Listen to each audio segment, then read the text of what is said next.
you made of your Son for us. The sacrifice that we have voluntarily to deny, let us be true and faithful to your words during this Lenten and teachings during this Lenten season.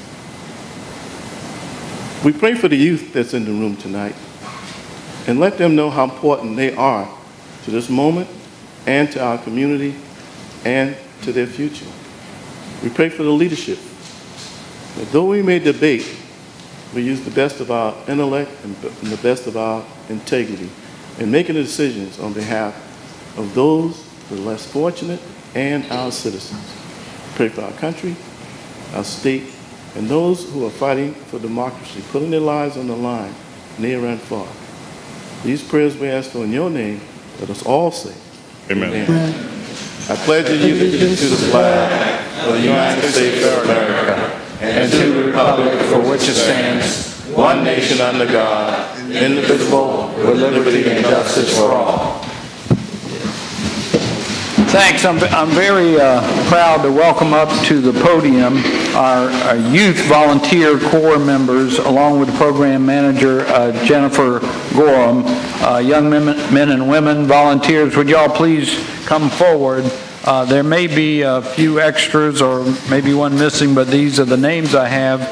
Kiri Ankrum, Faith Brown, Peter Claiborne, Kaylin Brown, Lanice Hayward. Y'all come up behind me, please.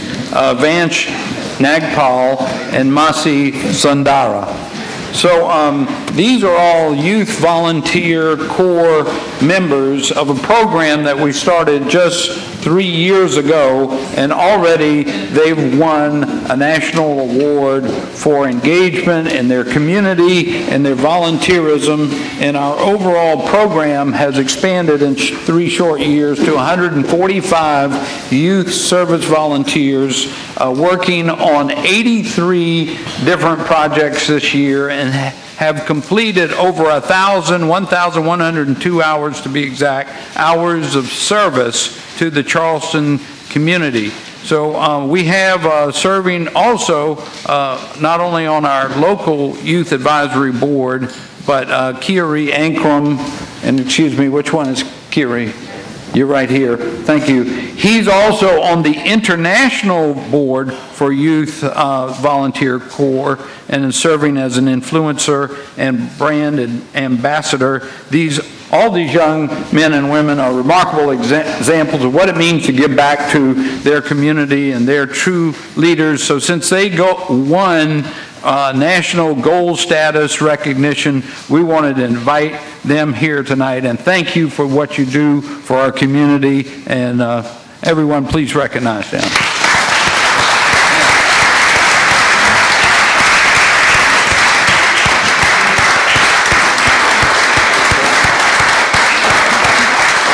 So, Kiri, if I may ask you, since you're designated on the international board and serving as brand ambassador, would you like to make a few remarks for the group? I'm putting him on the spot, y'all. Come on, you can do it. Yeah, man. Speak loud. Speak up. All right. Well, this is my team, kind of. We've been together for a while since summer camp, when it was like 6th and 7th grade. And we basically have like grown as a family in YBC, and I like it. Terrific. Thank you so much. Wow. Anybody else want to throw something in? Hearing none, God bless you. Thank you for being here, and we really appreciate what you do. God bless. All right.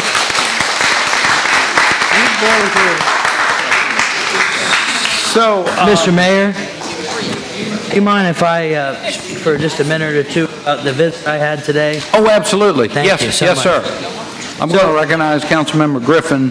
Speaking of youth, we have a few different youth items to share with Council. Councilmember Griffin. So, I have been working with the Charleston County School District, Academic Magnet High School, the Achieving Charleston Excellence Grant, which is a $100,000 diversity grant that the school received to diversify the people who are enrolling in the school. And through that, I was connected with the St. Andrews Elementary Gifted and Talented program, and their wonderful, wonderful teacher, Ms. Bowie. She asked me to come in and speak about local government this morning to their class. It's a very, very large class, and probably some of the smartest kids I've ever met in my entire life. These kids are 9 and 10 years old, and they've gone 10 times past where I am in my intelligence, and I know all these guys can attest to that. That's not a stretch. But what I did is I kind of explained to them what we do. They had a lot of questions about policy and that sort of stuff, but you'd be amazed that the two issues that they talked about for the whole time, pretty much, transportation and littering. They have so many great ideas for transportation. They were literally drawing, like little architects, light rail systems and how they could work, and how, you know, a train doesn't actually have to be to the track. It can be a magnet. And then they were talking about, one of the kids actually already did a community trash pickup day on Johns Island. 500 pounds of trash, and he said it really, really hurt him when he went back a couple weeks later and it was all back again. These kids are our future, and I stressed that to them today. I said to them, I said, you know, I tell my comrades on council all the time that I'm going to have to be the one who defends our decisions 50 years from now. But you guys in this room are our future and our present, and we want to hear from you. So, Mr. Mayor, I have a stack of letters that they have addressed to you. They're amazing, and I made myself a copy as well. I'm happy to make a copy for everybody because they're spread out all over the Low Country. But I think what we can do is start reading some of these. I mean, when our future of Charleston has these kind of ideas, it really, really motivates me, and I know it'll motivate all of us. But I've also asked their class to come up with a transportation plan that we could bring to Director Keith Benjamin, to give these kids, you know, a sense that local government is working for them and that their issues and ideas are discussed in City Council. So I thank y'all for your time, and I'm just so amazed. Our future of Charleston is really, really bright, and I'm sure we've got some future council members, we've got some future directors of departments. Just very, very proud. Thank you. Thank you, Councilmember Griffin. And just two other related kind of announcements, I guess. One is that, just to let y'all know, there was also a youth summit meeting at the Citadel today that the Mayor's Youth Council puts on every year. There were hundreds of high school students from all around the county, and they were engaged in a number of workshops, including topics like Your Voice in Government and You 101, How to Find My Voice in Government, and also a full listening session with youth of our Illumination Project as well. So it was really a terrific event, and again, Jennifer might have walked out of the room, but she also coordinated that summit as well, and that was terrific. And then lastly, I want to thank the Chamber of Commerce. Is Ian Scott still here? Maybe he left. He was here earlier, because they are partnering with us on the Mayor's Challenge for 1,000 youth employment jobs this summer. And we had a few businesses that have already committed to hiring youth this summer. I'm asking businesses to hire at least 2 youth and pay a reasonable wage and provide a minimum, a bare minimum of 12 hours a week of employment. The City of Charleston, to let you know, along with the benevolence of the Bill Ackerman Foundation, is able to provide summer youth jobs to 48 individuals. And so I was real surprised. One of the other businesses willing to hire youth this summer was Charleston Southern University. They committed to hiring 50 youth this summer, so they outdid us by 2. So I told them we might try to step up a little further. But there was even a donut shop, a law firm, other businesses present, and the Chamber of Commerce is going to be challenging all their membership this summer to hire at least 2 youth from high school, and I think it's a great effort for workforce development and to give some youth some experience in the workplace. All right, so moving on, we have next approval of City Council minutes from February 26th. We got a motion to approve and a second. Any changes, deletions? All in favor, please say aye. Aye. Any opposed? The ayes have it. And next already is our citizens' participation period. We have 6 people. See, but I'm still going to add you, since we're running a little late, to keep your remarks to 2 minutes, please. Okay. And so, Madam Clerk, if you would call out the names. No. Frances indicated she's fine. 2 scenarios here. 1, she'll stay and do it later, or 2, to tell you the truth, we could give you the update on the annexation at the next meeting. It's nothing that we'll be taking action on in the next 2 weeks. It's just something that we want to advise council that occurred at a court proceeding recently. So I'll leave it up to the. But she's already here.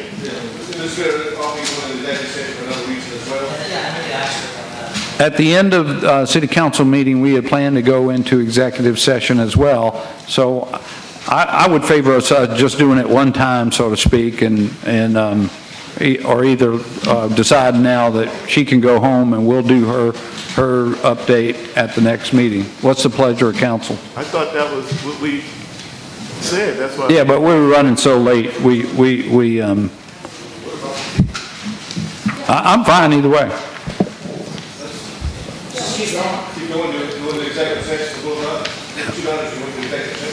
Any objection? All right. So let's go to public participation. Madam Clerk. We have Muhammad Idris, Mark Knapp, Nita Weiss, Jason Crowley, Anthony Bryant, and Suzanne Lyons in that order. 2 minutes each. Good evening. Muhammad Idris, Mayor, Council.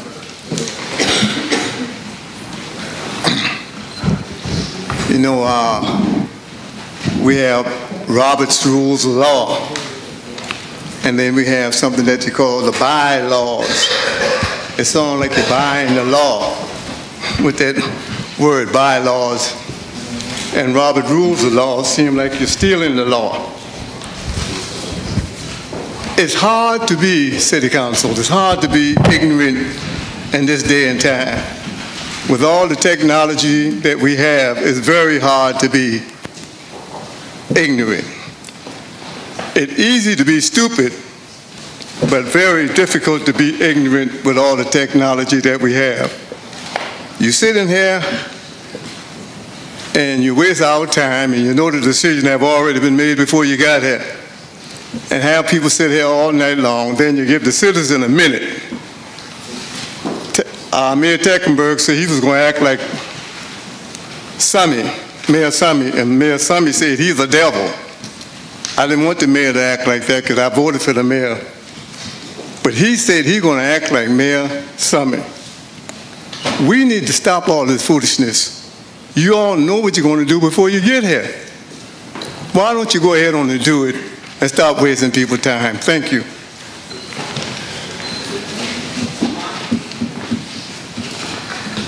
Oh, this drainage project.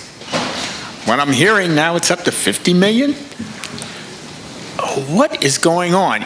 You know, I forgot last time, you know, you folks have an ordinance that says any changeover over $40,000 has to be approved by city council. Now, begs the question is, are there like 1,500 change orders that have been signed? I mean, what's going on? You guys are being kept in the dark? And I just looked at this address for this lease on this property at $54,000 a month. It's a parking lot. Come on, guys. Who in the world did this? Who signed this lease agreement? It's ridiculous. Contractors all over the city do not have space to lay down their stuff close to the job site. They make it work. I guarantee you it doesn't cost $54,000 a month. That's stupid. So just as a warning to the mayor and some of the others in here, staff, I'm going to submit a FOIA request on this thing, and I expect it to be answered in a timely manner. If not, then I will get the lawyers involved. But this is out of control, and I know certain council members have asked for certain things, and they can't get it. I think we're looking at somebody trying to stay out of from going to jail. Maybe a lot of people. Thank you.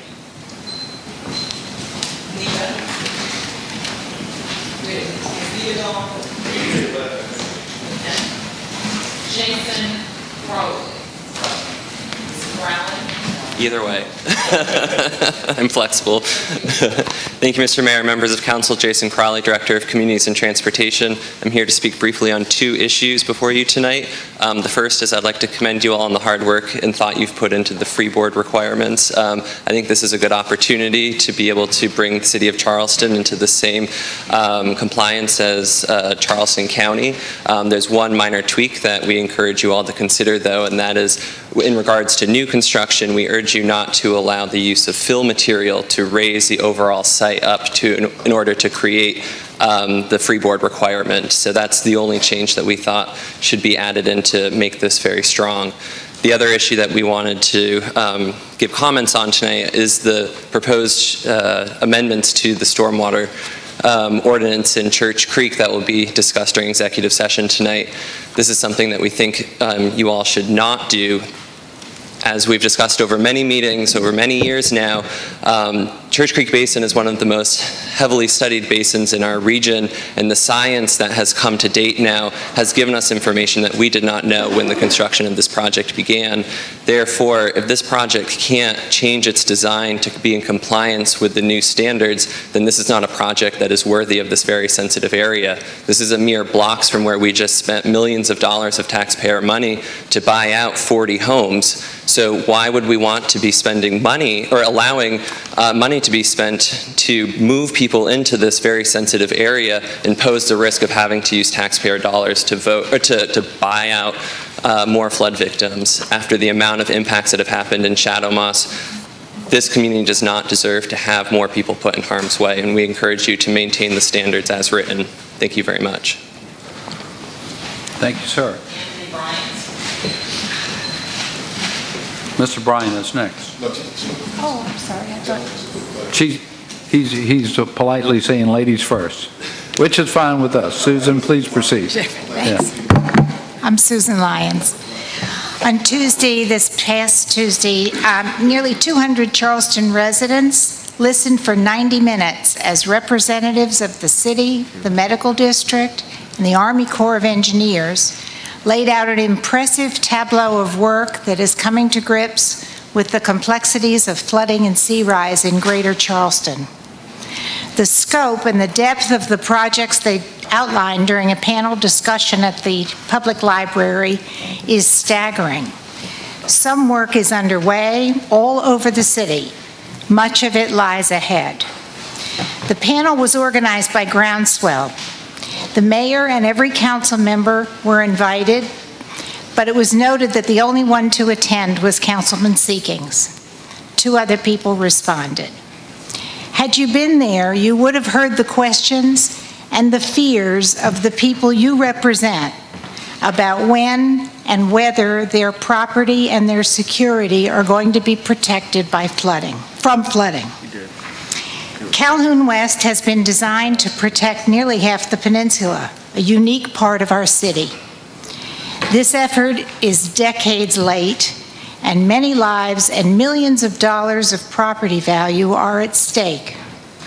I am acutely aware that it has become unpopular in this room to point to the peninsula as the economic and cultural engine of the city of Charleston. But the reality is that if we do not save downtown Charleston, Charleston at large will suffer greatly, and all the burgeoning development will be for naught. In the year 79 AD, I'm told, the people of Pompeii were warned. They had time to escape disaster. They did nothing. Thank you. Okay, Anthony. Thank you, ma'am. Anthony G. Bryant. Anthony G. Bryant, the one and only. Check this out. All right. This got this got my response back from the Fourth Circuit Court of Appeals. Judge Gregory, Chief Judge Gregory, and AG and Diaz circuit judges regarding matters of fees in the locatory and collateral order was given. I appealed it to the Supreme Court. Sovereign immunity is provided for the Army Corps of Engineers, and Tort Reforming Act, which provides for sovereign immunity for DHEC and other agencies. Sovereign immunity basically means there's no liability for their decisions. And in terms of that, I disagree with that. The Fourth Amendment provides for the person to be secure in their personnel, service, and personal effects. Federal Service 49 deals with the issue of the Sunshine Act in 1976. Right? So all these things are vitally important. People can't even afford an attorney in this state, and they know it. So they put upon all these rules and regulations knowing that you can't even file suit on your own. You have to join these class action lawsuits because of the management of the court system is horrible. It is not up to date to the 21st century at all, in my opinion. That's why I did this on my own to see and have asset seizures of African American property under Justice Department for years. I have a former U.S. attorney on this body. Tibbs versus the state of Indiana dealt with asset seizures of property. The state was allowed to take people's property, similar to the 1850s Fugitive Slave Act, when African Americans would seize his property and give it back to their masters.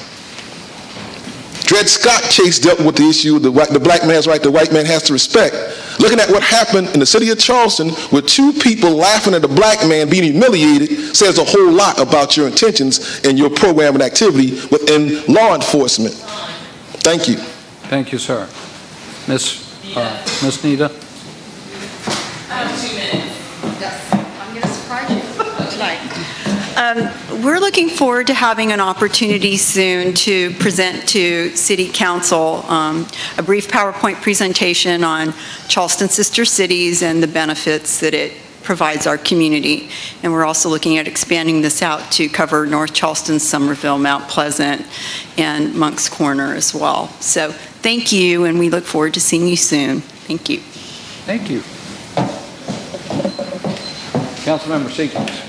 There's one group elected in my constituents that didn't sign up. Can they please be heard for a minute? Absolutely. Yes, absolutely. Please come forward. State your name and address. Yes, my name's David Dick. I live at 21 Fenwick Drive. But we are here today. This is Neil Stevenson. He's the architect on a project that we're working on. I own a property at 725 King Street. We're trying to build a small office there.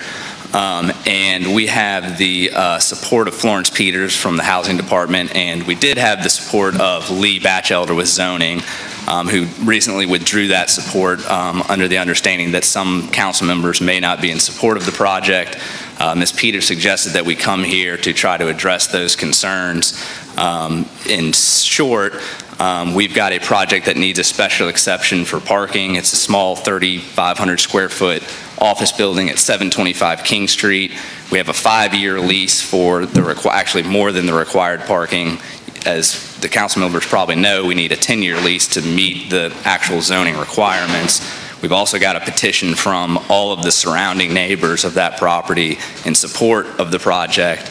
And so we're here seeking to clarify any issues that council members may have that in objection to this project and seek their support. So I don't know if there's a way to discuss that further with the council members. This is just a public participation. Okay. It's not a back and forth. Okay. Well, okay. I guess we'll try to reach out to the council members that are involved, but yes. I just wanted to. Okay. Yeah. We've attempted to get in contact with the council members and just have not been able to yet. Okay. Thank you. You know that's council member. The neighborhood association has voted against this, Mr. Mayor, and I'm going to support the neighborhood association. That's all I can tell you. Thank you. Yeah, the neighborhood actually voted. It was actually a tie vote, and unfortunately, a couple of members of the community that were going to support it were out of the room at the time. It was a tie vote, and then they retook the vote, and we lost by 1 vote. So Councilmember Lewis, hopefully we can talk to you afterwards regarding the project. Thank you very much. So, David, thank you for being with us. And just clarification, he's probably a constituent of Councilmember Moody because he lives four doors down the street from me. Yeah, right. My neighbor. Well, right. Oh, I see. Okay. Okay. Well, was anybody else that wants to be heard? This would be your time. Hearing none, we will now proceed with a report from the Resiliency and Sustainability Advisory Committee. And Katie McCain is going to give us a quick report on that meeting. Hi, everyone. The Resiliency and Sustainability Advisory Committee met on Thursday, February 28th at 11 a.m. We had 12 of the 13 members present, so many people were there. There wasn't any voting that happened. It was more informational and to gather feedback from the committee. The first item on the agenda was Atlantic seismic testing, and Janie Borden spoke about this. She mentioned the city's working with the South Carolina Environmental Law Project to oppose offshore seismic testing and drilling, and that the mayor signed an affidavit stating the reasons why the city is opposed. The second item was the state ban on bans, the plastic preemption bill. And Janie mentioned that the city opposes this bill that looks to take away our home rule rights. The state Senate held a hearing on February 27th, and no firm action was taken at that meeting. The Senate will hold more meetings to discuss the bill, and the next one is scheduled for March 20th. The third item was the 2019 Green Business Challenge and Workshop Series. Clay Middleton announced the kickoff of the 6th Green Business Challenge. It will start in August with a new partnership with the EPA. And Clay also mentioned his division created a workshop series for businesses that will continue through August. It actually started today to help prepare businesses for the challenge. The fourth item was our vulnerability assessment update from Mark Wilbert. He announced that the contract was approved in February, as you all know, and the project will commence in March, on Monday actually. The vulnerability assessment will define risks for the city of Charleston, and it will analyze multiple hazards, not just flooding, so it will include things like earthquakes, tornadoes, extreme heat. Mark also explained the components of a vulnerability assessment and just exactly how risk is measured in that process. And the final step of the vulnerability assessment is to determine adaptive actions, which are solutions to reduce risk. The fifth item was the U.S. Army Corps of Engineers Peninsula Flood Mitigation Study update. And Mark also gave this update, and he explained how this project fits into the vulnerability assessment, saying this project addresses only one threat, it's only one geographic location, and it will only be one action. So it's a perfect example of one of those solutions that could be listed in the adaptive action section of that vulnerability assessment. He also mentioned the Dutch Dialogues is another example looking at adaptive actions and solutions, but through a completely different lens. So the Dutch Dialogues will start with design, land use, and building techniques instead of starting with engineering. So just a whole different way of looking at items. And of course, the city will be looking at 4 very different project areas where we know we have vulnerabilities and risks, and the deliverables will be 4 very unique project concepts that then can be replicated to other similar areas of the city. And the final item, or the 6th item, was just the Flooding and Sea Level Rise Strategy website update, and that is where I just sort of performed a live demonstration for folks, showing them the new Flooding and Sea Level Rise Strategy online, and that's, you can get to it pretty easy at the city's homepage, /SLR for sea level rise, and that will take you through the whole strategy. We also went through how you can reach the initiatives and track all of our progress on the initiatives online. And we showed a story map that we've recently created of all the major infrastructure projects, which include drainage and flood protection projects like the seawall. And the new Resilience website is just the city's homepage /resilience. So at the time, I encourage folks to visit those web pages and provide us feedback, and I encourage you all to do the same. We did have a public comment period lined on the agenda, but there wasn't anyone who was interested in speaking, even though there were people in the audience. So that is the update. Any questions for Ms. McCain? Thank you for that update. As you know, that committee is an advisory committee, so I just want to keep council informed as to the matters they are discussing.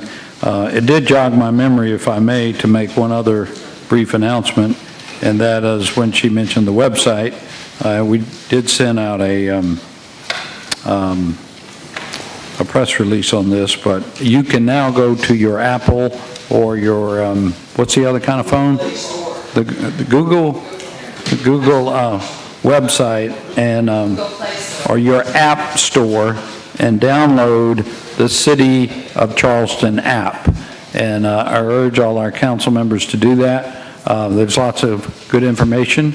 You can pay your parking fees or your court fines on the city app. You can see all kinds of events that are going on. You can pull down the agendas for our city council meetings and other meetings, but importantly, you can contact us. So this contact directly goes to our customer service desk, which, you know, we've been advertising the phone number 724-7311, but you can now reach it by the city app as well through Facebook, Twitter, or by sending an email, all from your app. So, yep. Adopt a Drain is on here. You can adopt a drain on the city app as well. Okay, so everybody check that out. Thank you. So next we have a number of boards and commission appointments and reappointments. There were 5 items, A through F, actually 6 items. I would like to, as I sent out a note today, like to make changes to my original recommendation on number F, the municipal judges. Councilmember Griffin. Mr. Mayor, I would like to defer A through E because I've asked repeatedly, time and time again, to get attendance records on these people, and I have not seen them yet. And I don't feel comfortable voting for all of these reappointments if we know whether or not these people are showing up to the meetings every time. These are important committees, and eventually, you know, we're going to have to vote on a commission, the Planning Commission, that in some cases is more important than us because we can't overturn them, and we don't know whether they go to the meetings or not. The BAR is on there as well. I want to see the attendance records, please. I've asked several times. I'd like to see them. Thank you. Well, is that a motion to defer all of those? So is there a second?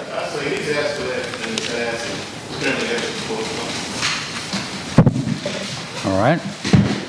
Any discussion on the motion to defer? Councilmember Moody. Well, I don't have anything to say about the motion to defer. I was going to speak to the other items.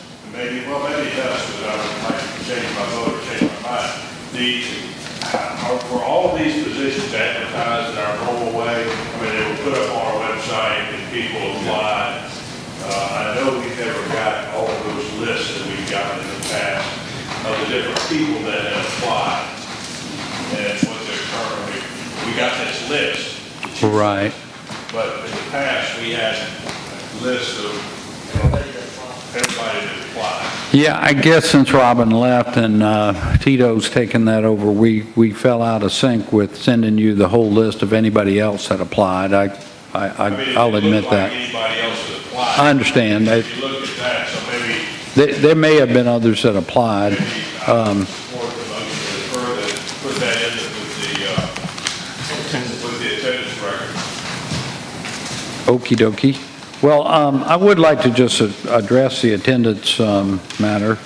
These are all volunteer boards, you know that, and they're not paid. And some of them, you know, like the Resiliency and Sustainability Advisory Committee that we just got the report from, that I chair right now, you know, we changed the bylaws of that advisory committee, to be honest with you, to allow for proxies to attend because there were some members who weren't attending on a regular basis, but now the companies at least are represented and represented well ever since we made that change because they'll send someone. For example, the Accommodations Tax Advisory Committee that I think Councilmember Gregory chairs, it only meets, how many times do y'all meet? Just once a year. So, you know, and some of these committees, but for like the Planning Commission and the Zoning Commission and the BAR, I mean, those are pretty special, don't get me wrong, Well, they're all special, and these are great volunteer opportunities for our citizens, but, Can I Mr. Mayor, the only point I'm trying to make here is there's a lot of people throughout the city that would love to serve on these boards, and we shouldn't keep reappointing people that don't have regular attendance. If that meeting only meets once a year and they don't show up, somebody else should be on that board. But we don't know for sure because I don't know who's going to all these meetings. I don't think it would be very hard. We have a city official that's taking the minutes of every one of these meetings and can tell us whether people are showing up or not. I don't think it's a very hard request. Again, it's a point well taken. Let me share with you that there's a staff member that marshals each committee, and I do ask them, particularly on those commissions where their votes come to us and matter, so to speak, as a direct course of business, whether there are any attendance problems. So without getting a full, scorecard, I do ask that question of the staff member, is there somebody who's significantly absent? But I guess with a lot of research, we could look through the minutes of each and every meeting, and that might take a little time, but we could certainly endeavor to do that. I would qualify it and maybe ask for forbearance to do that just on committees like the Planning Commission and the BAR and the Design Review Board and those boards and commissions that really do direct decisions that come to the council. Would that be all right? I mean, like the Commission on Women, do you really need to know the attendance on that? Just as an example, I asked a question. I guess not. Yeah. I mean, my point is not necessarily what comes before council, it's the fact that these boards are hard to get on. And we just reappoint people very often. I mean, you have people that sit on these boards for years and years and years. And if they're not coming, then they should be replaced by somebody who is ready and diligent and going to show up. Right. So it doesn't necessarily impact whether it comes to council or not. I get calls every day from people that want to be on these boards, and they're very hard to get on. If you're on it, you're usually always reappointed. And that's just how it works.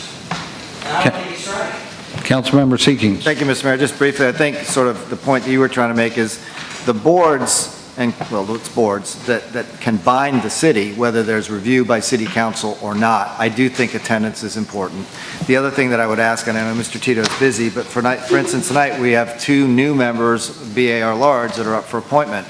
I do think it would be interesting for me anyway, and I think my fellow council members, see who else has applied to be on that board. I mean, the BAR Large, that's as big a board, that's as an important a job as we have in this chambers. That is a huge job. And they can bind the city without council review. So I think knowing their attendance, which I think a BAR Large is good, but we should see it. And then, I mean, I know Mr. Metters and I know Ms. Subchek, but I don't know if anybody else here does, and see who else has applied so we can just get a sense and a flavor of the applicants for those, what are very, they're very important positions that affect people's property every week. So I would just ask if we can get those. Thank you. Councilmember Jackson. Thank you, Mr. Mayor. I would appreciate, and to be honest, Councilmember Griffin, I think I'd only remembered hearing you ask for the attendance record of the Planning Commission, so maybe you were extending it to... I'm sorry, I've asked several times. So I would agree with the conversation that's going forward now about making that distinction between boards that can bind the city. I do think that that's very important responsibility where we need all hands on deck. To make those decisions. But I'm thinking in sort of the converse. I know of 2 commissions, the Commission on Women and Commission on Disability Issues, who are appointing new members tonight, and I really hate to put them off for another month because we're not making that distinction between the boards and commissions that have the business of the city on their regular agenda compared to the volunteer recommending advisory committees.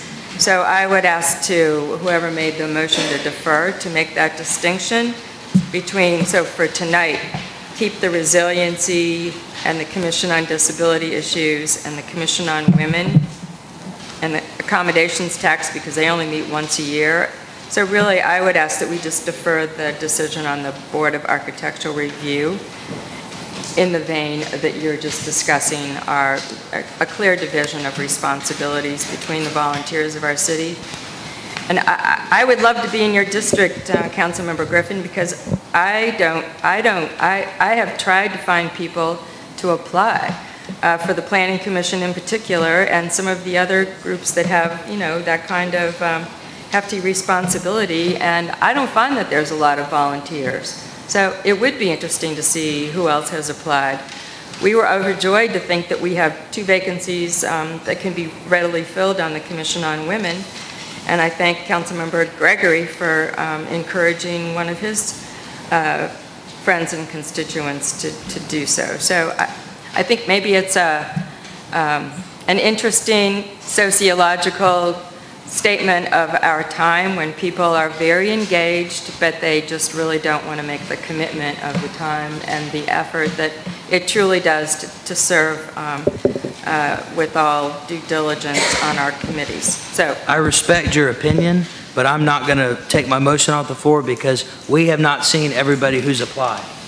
Just in that logic alone, I agree with you that Resiliency, Commission of Disabilities, Commission on Women, they don't directly report to us. Now, they do bring stuff to us all the time, but I would like to see who's applying to these positions. Last year, we got this huge spreadsheet of everybody that applied for every commission, and then we knew whether people, you know, who was applying.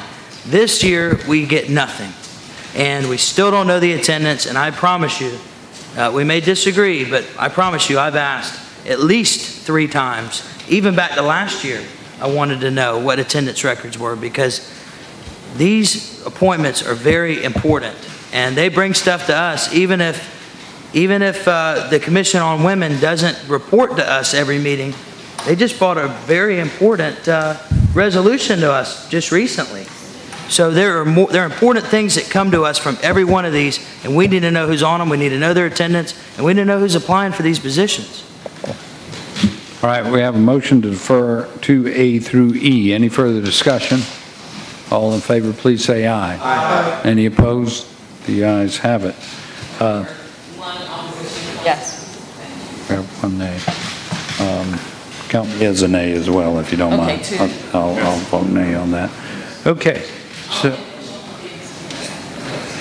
So next we have 2F, which is a matter of appointment, or rather I should say reappointment of 2 of our associate municipal judges. Wait, Judge Morrison and Judge Maloney to the terms as stated on your memo. I did a second. So we have a motion, as I had offered to you by communication this afternoon, that we I second. reappoint both Judge Tom Morrison and Judge Michael Maloney, who are both here with us tonight. If y'all would like to be recognized, there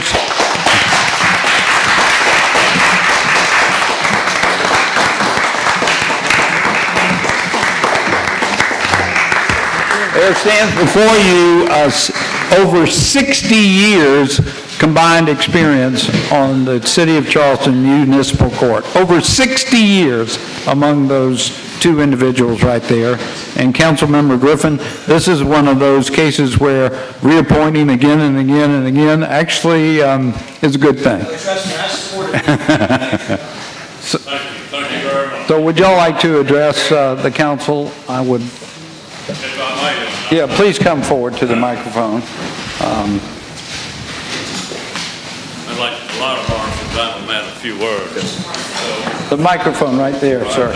Yes, sir. I would like to take this moment to thank Mayor Tecklenburg for reappointing me and City Council for confirming that. I have, since I was appointed, endeavored to keep the City of Charleston always forefront in my mind so that I would not do anything to discredit the city or to make you regret your decision in appointing me. So thank you very much. This means a lot to me, and I have enjoyed serving the City of Charleston, and it's been a great honor and a privilege, and I thank you for it. Yes, sir. Thank you, sir. Yes, sir. God bless.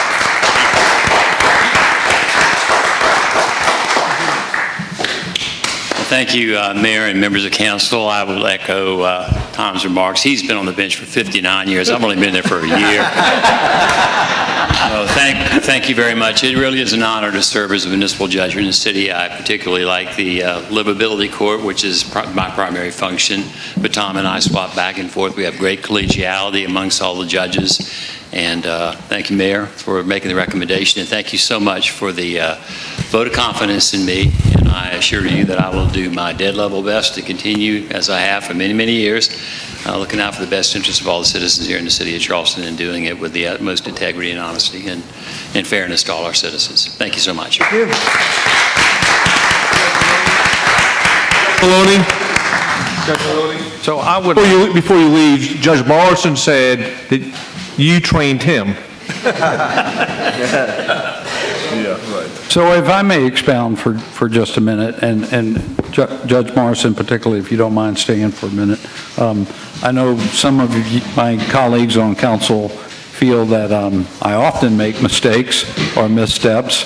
I will share with you that occasionally I do, and I recognize that, and I have ears, and I listen, because this was contrary to the initial recommendation I made a couple weeks ago, and I heard comments that maybe I had acted too quickly.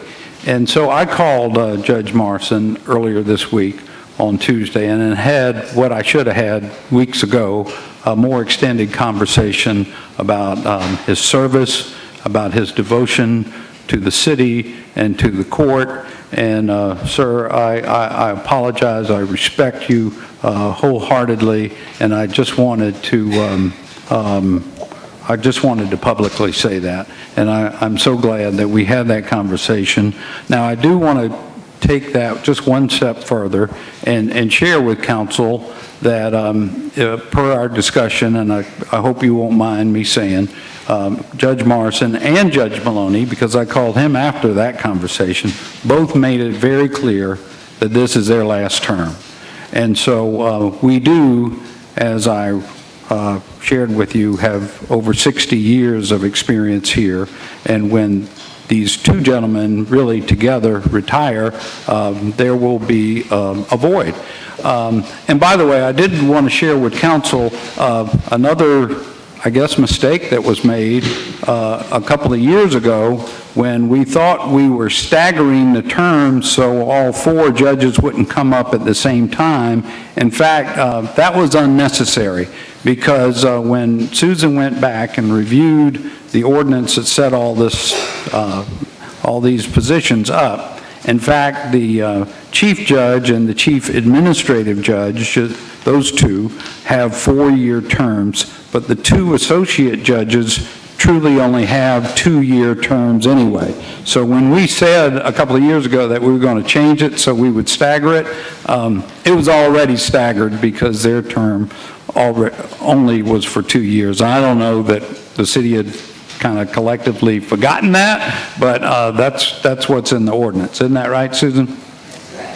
So, all that being said, I would like to propose to council that we have an additional associate judge. It really doesn't require council approval, but I want to share this thought and concept with you and ask for your approval for an additional associate judge. Because when the two of them retire, we want somebody to be there and be ready and have some training and have some direct experience. And even though you may learn a lot of things in law school and know the law, there are certain things that are a little peculiar to municipal court. Isn't that right, Judge Maloney? Like short-term rentals, like livability, like the homeless court. So there are many aspects to our municipal court that are somewhat unique. And from what I understand, you don't take a course in law school to learn those things. We do have funds available in our municipal court budget to do that this year, and I would propose to keep the appointment that I had recommended a couple of weeks ago, and that being Kelsey Willie, and bring her on as an associate judge. I talked to both Judge Morrison and Maloney about serving as a mentor to her, and they both agreed, so that over the next 2 years she'd be able to gain the experience that would be terrific for her to have when the time comes for y'all to retire. So I bring that suggestion and ask for council's approval to do so. A second. Councilmember Griffin. Mr. Mayor, can we just ask Ms. Wharton to come up and just confirm that those funds are available in our 2019 budget? Because I know we didn't appropriate them for that. They aren't available in the municipal court budget, but there's a non-departmental and contingency fund that we could use funds from there, but we would have to bring that to you all as a budget transfer, budget amendment. So even though the mayor, Mr. Mayor just said that it doesn't take council's approval, it really will, because we're going to have to move funds around to make it work. On that part, this on the fund. Mr. Mayor, just last point, can you just please... Councilmember, just for clarification, the ordinance does not specify how many associate judges you can have. So Right, that's but the distinction. if we move funds from one source to another, we have to approve that. Correct. So, Mr. Mayor, I would just ask, and I completely, you called a lot of us, and we had good, candid conversation, and I completely understand what you're saying, that our court system is a little bit different with livability court, but what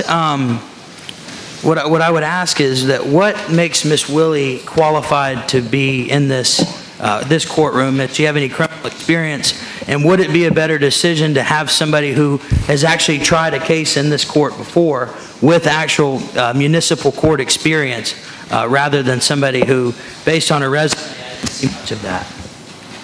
Well, I don't know that we'll have an opportunity to hire an existing municipal judge from another city. Of course, Councilmember Shade has served as a municipal judge before, but he can't take the job. But he could. He could. Mr. Mayor, the salary's pretty good. What I asked was... I hear you.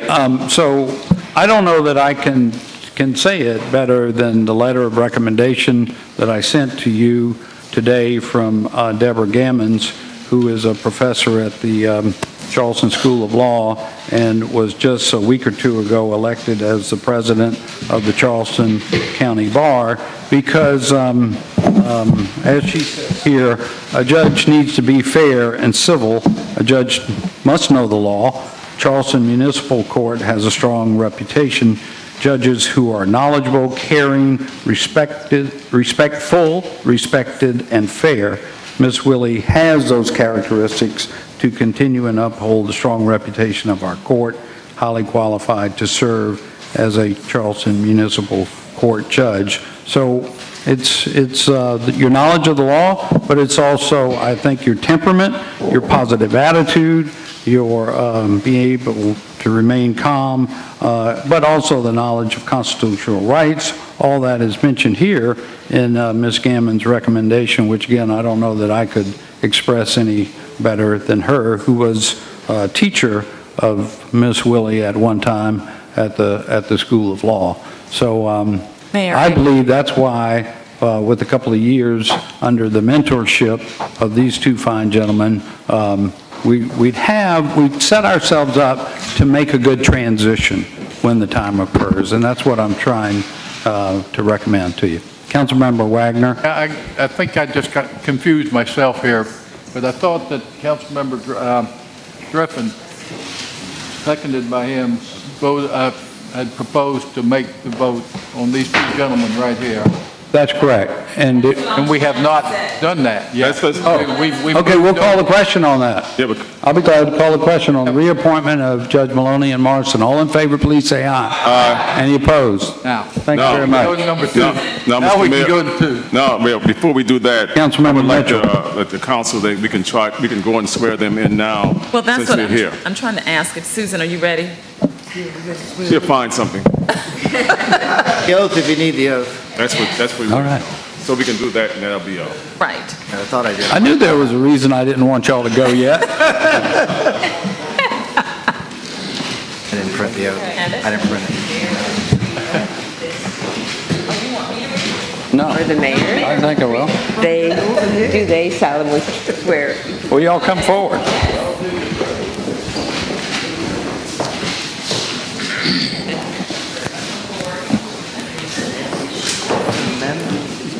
Let me take care of this. We have to amend the agenda. I didn't bring my Bible over, even though I do have one in my office. Should I? Are we adequate if you just raise your right hand and repeat after me?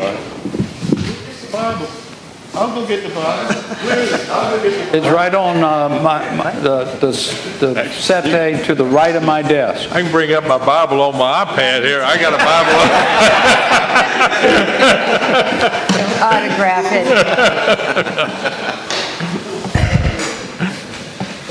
I do. I do too. Absolutely. That's right. It'll just take a minute. Thank y'all. Thank you. I wasn't thinking we were doing. And listen, no apologies in this.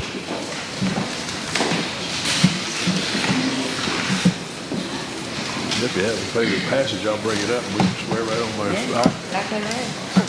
Here's when it's coming.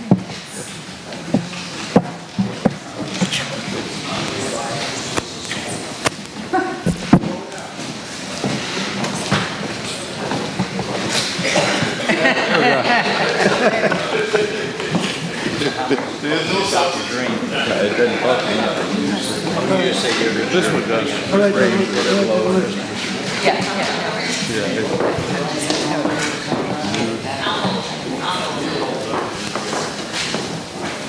I think we should stand.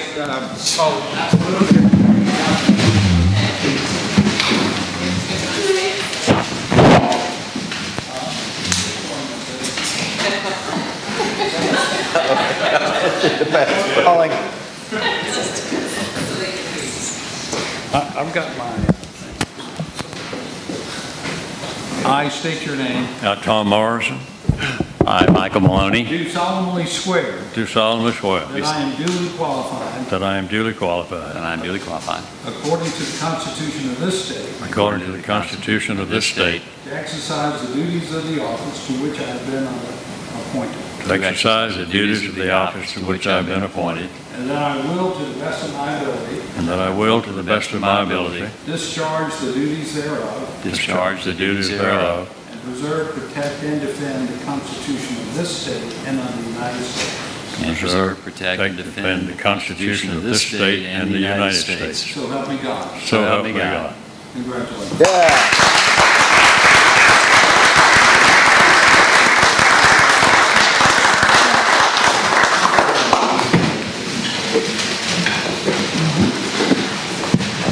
All right, we settled that matter.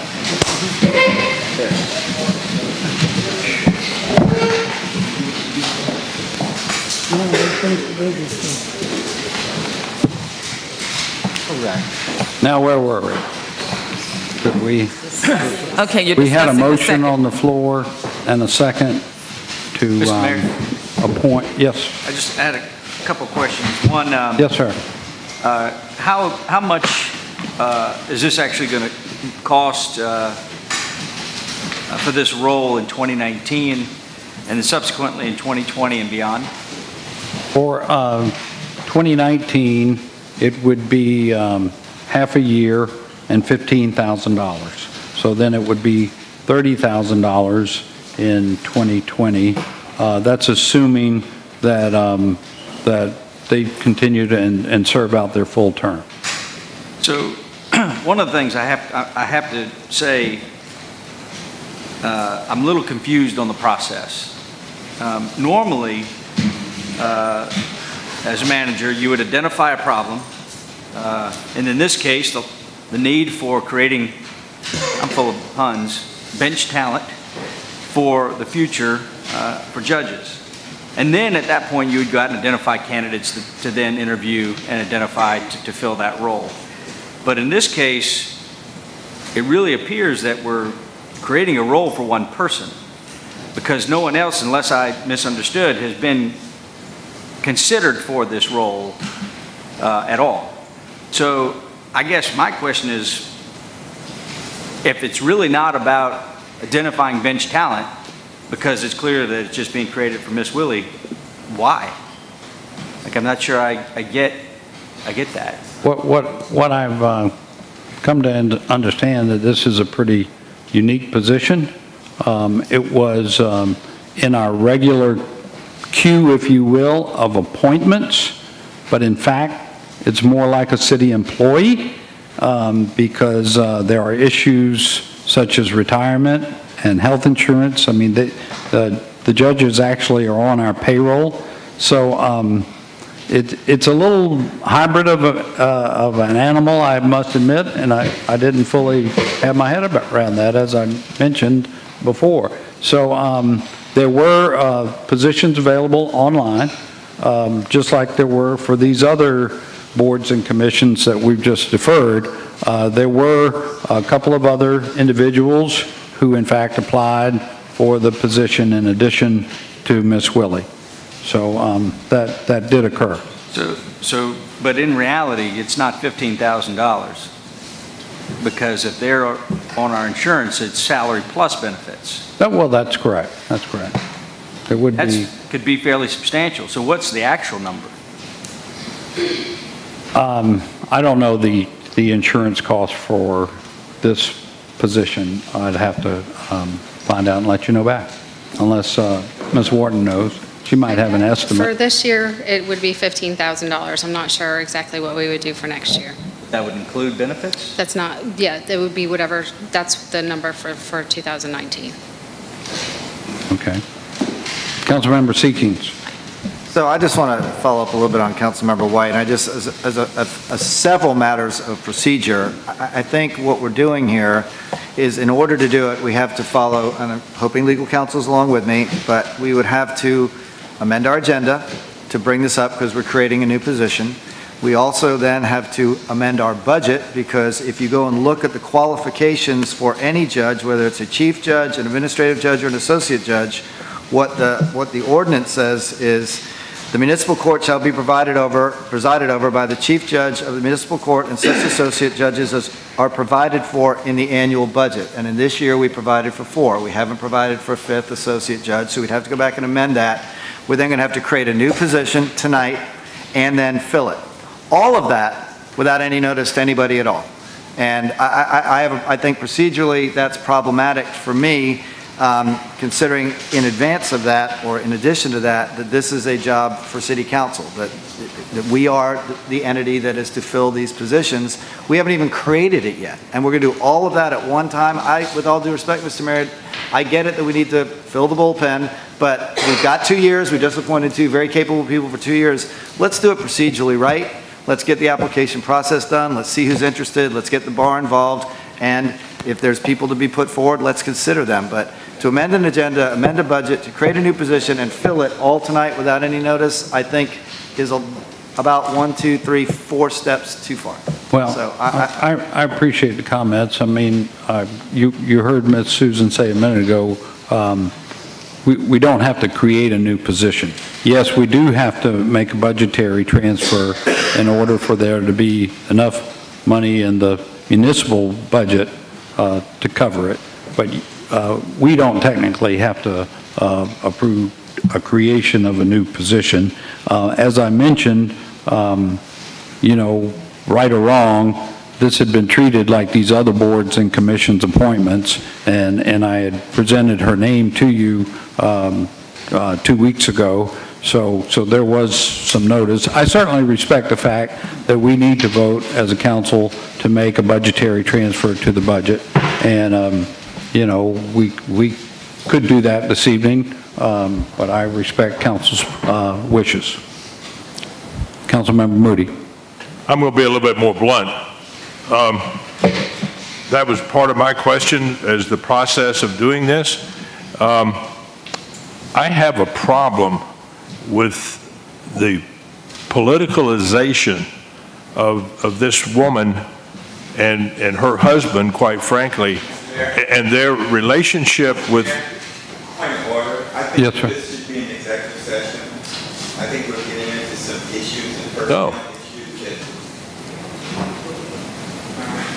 I mean, we're getting ready to discuss the background of someone publicly, I think we should do this in executive session and not on this floor.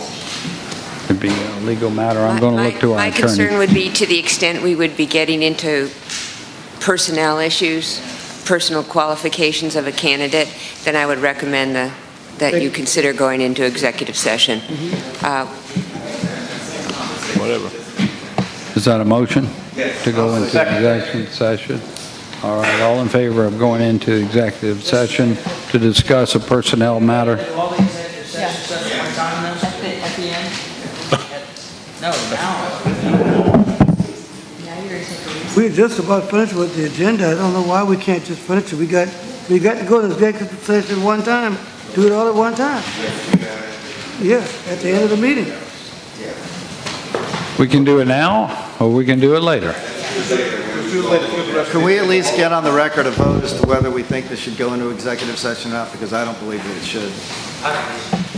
Okay. Well, do you want to go into I wanted to at least put a vote on to whether or not we can continue this debate or go into executive session. I mean, there was a motion made to take this debate into executive session. We need to vote on that. And then we can put the executive session off till the end, but let's vote on the executive session. I made the motion, and it's not the debate. It's discussing a personal matter, okay, of individuals publicly. I understand your motion. So that's against any personal. I'm ready to vote on whether we go into executive session or not. Let's say, can you... All in favor of going into executive session, say aye. Aye. Any opposed? Aye. The ayes have it.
Any opposed? We're out of executive session. Let the record show that no action was taken during executive session. There was a motion on the floor. The motion has been withdrawn. Let the record show that no action will be taken on this matter tonight until we're able to approve the necessary funds in the budget to be able to fund the position. All right, moving on to... Committee reports. I left my agenda somewhere. Okay, you want to use mine? Committee reports. Committee reports on community development. Mayor, did you put your mic back on? He's using that mic, though. Can you hear that one? Yeah. Councilmember Gregory. Oh, Mitchell. Sorry.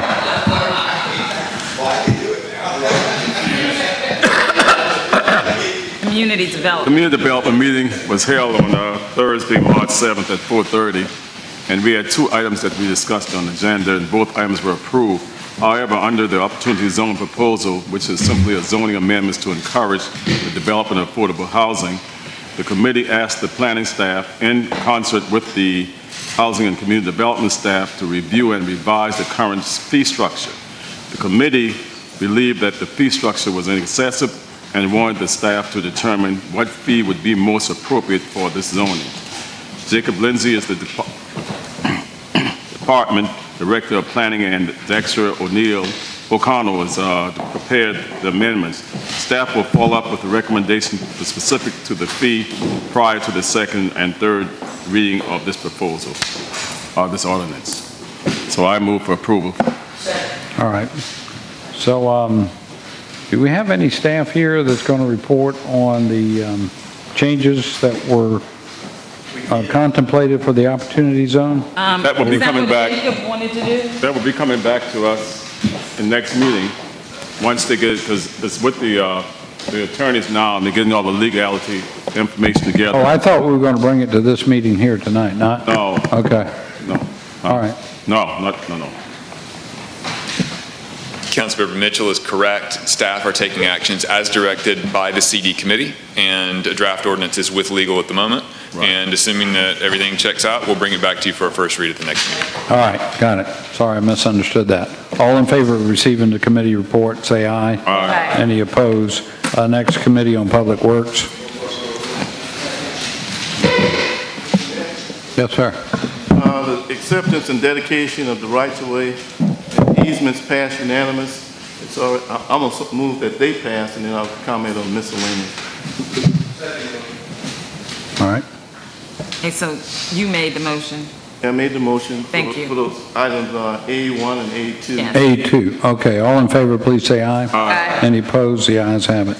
And then on the updates from the project managers, I don't know if they're still there, but I thought it was worth the whole council hearing some of the updates, which were very good updates on some of the drainage projects that we have. Is Mr. Kirk still in the room, or are you gone? Mr. Newham? Yeah. Mr. O'Brien is going to come forward. They all go. Well, yeah. We'll save that for the next time. You go to Mr. O'Brien. Oh, Mr. Bryan is still here. Thank you, Mr. O'Brien. Steve and Frank had other commitments, but I'll give you, I've got Steve's updates. Basically, the highlights Steve wanted to do on Spring Fishburne, the tunnel machine has been taken out of the President Street shaft, and that's a pretty big highlight for us. And on phase 4, the pre-con is scheduled for tomorrow, with notice proceed to be given to Conti on Monday for that. And once they get all their materials, they'll be starting work on phase 4. The Market Street drainage plan, the plans are 95% complete, and we anticipate bidding in the 3rd quarter of this year. Let's see what else Steve had. On Church Creek, the flood reduction study with Weston Sampson. The Hickory Farms diversion channel project is about 60% complete. We look for the construction to take place sometime near the summer, and that, as anticipated, that once that's all done, the cost estimate for that conclusion will be $482,000 for that project. And also we've got Amendment 2 for further services, which Weston and Sampson is reviewing. That is a West Ashley Circle Lake. The CSX Whitfield Channel, the Lake Daughter diversion, and the tidal gates on Church Creek. And there's a current proposal from Weston and Sampson for $1.6 million will be for the design services for that. Councilman Griffin?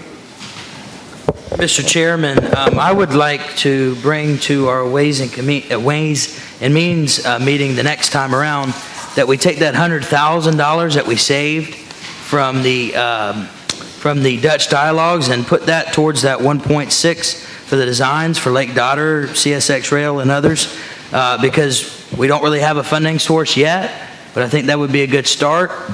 That Dutch dialogues was going to really touch on Church Creek. We're showing that this is a very important thing. And I think that money we saved would be a good first start for that 1.6 that we've got to raise through our general funds. Well, I appreciate that comment. I don't know that the motion is in order, but this is a committee report of items that were on the agenda. But we can certainly consider that at a future time. Councilmember White. Mr. O'Brien, did I hear you correctly that Conti is preparing to get engaged for Phase 4? That's correct, yes, sir. The pre-construction meeting will be held tomorrow, and the notice to proceed will be officially given them on the 18th, which is Monday. Okay, and I know Steve had sent me an email back about the value engineering work that we'd asked to be done for Phase 4. So I just wanted to get an update, if you've got one, when we can expect to get some hard data back on the value engineering. They're looking at some of those items now. We anticipate the next 3 to 4 weeks we shall have some information to bring back for you. They're looking at something with the piles. I'm not exactly sure. It's a lot of information today that Steve talked about, but they are looking at some of those items, and we will bring that back to you. And I just want to make sure that we're process-wise, I mean, if we got a pre-con meeting, you know, that we're not... they're not going to start turning dirt. I mean, this will be mobilization. You know, they got to mobilize and start moving equipment in and things of that nature. There will be not any actual construction started yet. Okay. And then lastly, if there were enhancements added in Phase 5 we'd like to be able to get a copy of that and the subsequent costs with any enhancements in Phase 5 if we can. And I think maybe a little short notice, we're meeting the ad hoc committee Tuesday of next week. If it's possible that we can get that, that would be great. I think it'd be good for our discussion holistically about all the things we're working on this project. I'll speak to Steve tomorrow and see what we can get together for the committee. I'm sorry, did you mean enhancements for Phase 5? Yes. What did I say, 4? You said 5, but I mean, we might be well over a year or more before we even get bid documents prepared for Phase 5. That's correct. Yes, we haven't engaged anyone to make any enhancements or to study any enhancements. We just don't have anything like that ready. Yeah. So if so, there are no enhancements that were added to Phase 5. We haven't done Phase 5. There's been no design for Phase 5 yet. Phase 4 has about 16 of them, Councilman. Okay, I understand. Thank you. Yes, sir. All right, any questions from any other Councilmember Lewis and then Councilmember? Point of order. It's my committee report. It is your committee report, but I do believe I continue to conduct the meeting here at City Council. I'm glad to recognize anybody who wants to be recognized during your report. I'll say point of order back to you. When the committee report has been given, it's been the custom that the chairman conducts that report. If we try something new now, real estate does that, community development just did that. This is the Public Works and Utilities report. You called on me. Correct. I'm giving that report. And I've been conducting the meetings here for 3 years, Councilmember. And that's the way you've been conducting it. No, sir. I continue to recognize during City Council meetings, although sometimes I get a little slack, I guess. I believe it's still my meeting to run. And I'm glad to recognize... The council meeting is your meeting to run. I grant that. I'm not disputing that. Yes, sir. But the reporting of this committee report is the chairman's report to report out to council. And after you give your report... Not finish that report. Well, would you please finish your report, sir? Councilman Lewis, that's not a part of your report, though. He had a question about the report. I'll be glad to recognize him if he would like to ask a question. I defer to you. You're having a great day today. Thank you. Thank you. Councilmember Lewis, did you have a question? I just had one for Mr. O'Brien. can I get an update on Hughie and King at the next meeting, that's all? Eugene King, At the next meeting. yes, sir. Well, I have for you next meeting. We had a little report, but I can't remember. Frank had to leave for another commitment, so. Councilmember Gregory. I'd just like to go back to City Council. Councilmember, please use your mic. Councilmember White's question about enhancements to number for 5, okay? Because I thought it was a legitimate question. Because of what happened during the last phases, which is costing us, what, $30, $40 million. And I'd hate for us to wait 1, 2, 3, 4, 5 years to start on bids for 5 and end up 5 years from now needing another 30 million. I just thought that was a legitimate question to raise. And I think it sort of deserves some kind of answer because we ended up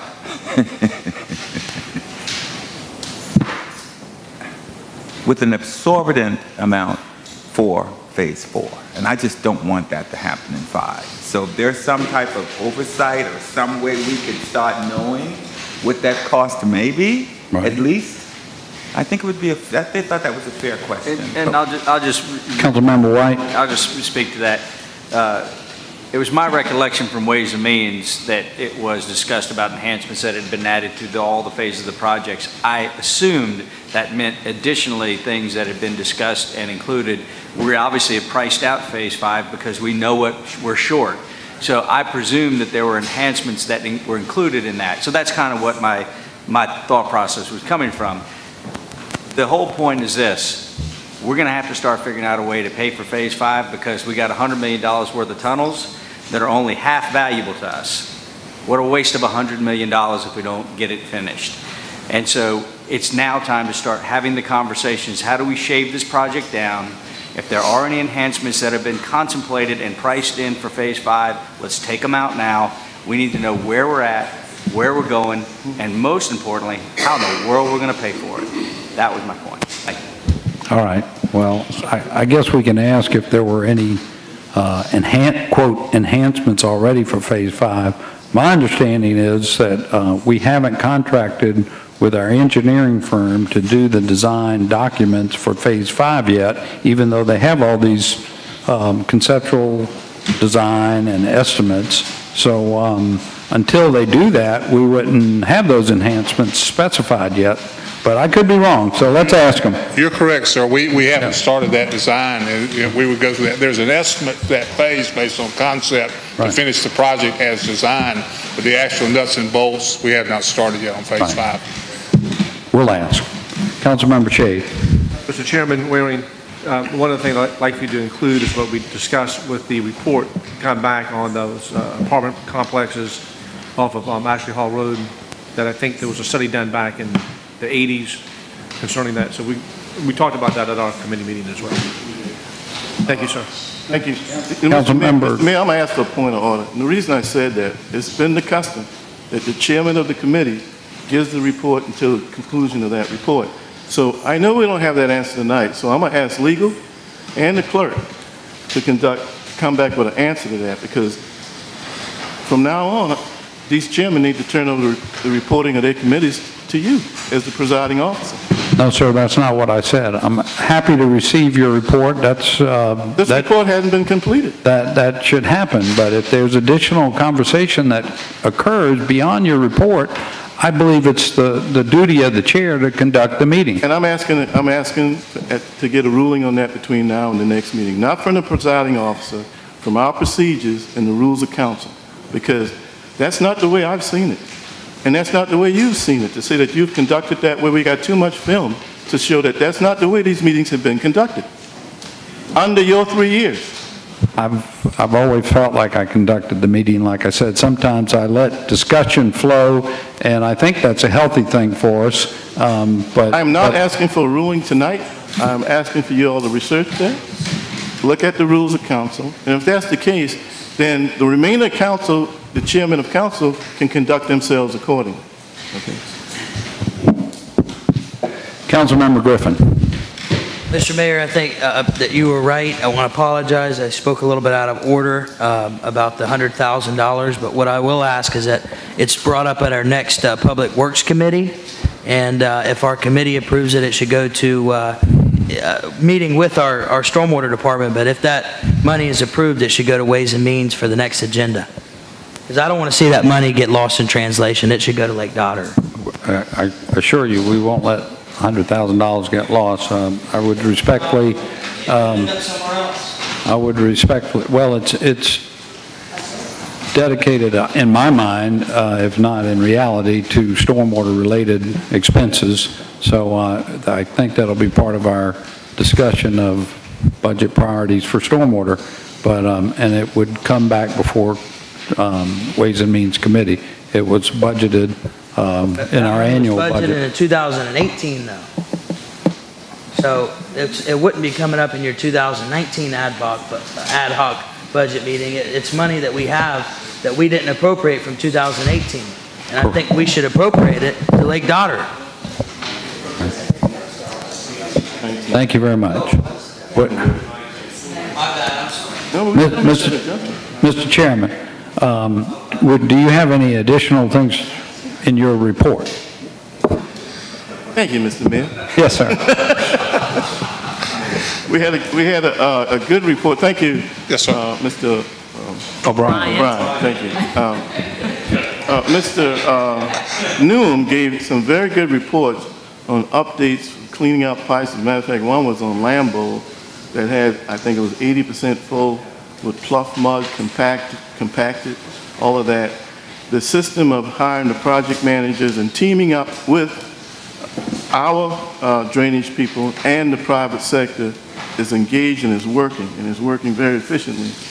And unfortunately, I wanted Mr. Maybe we can ask for Public Works and Utilities going forward, maybe to be a little bit sooner, because it's beneficial for all council members to hear from our engineers on what's being done.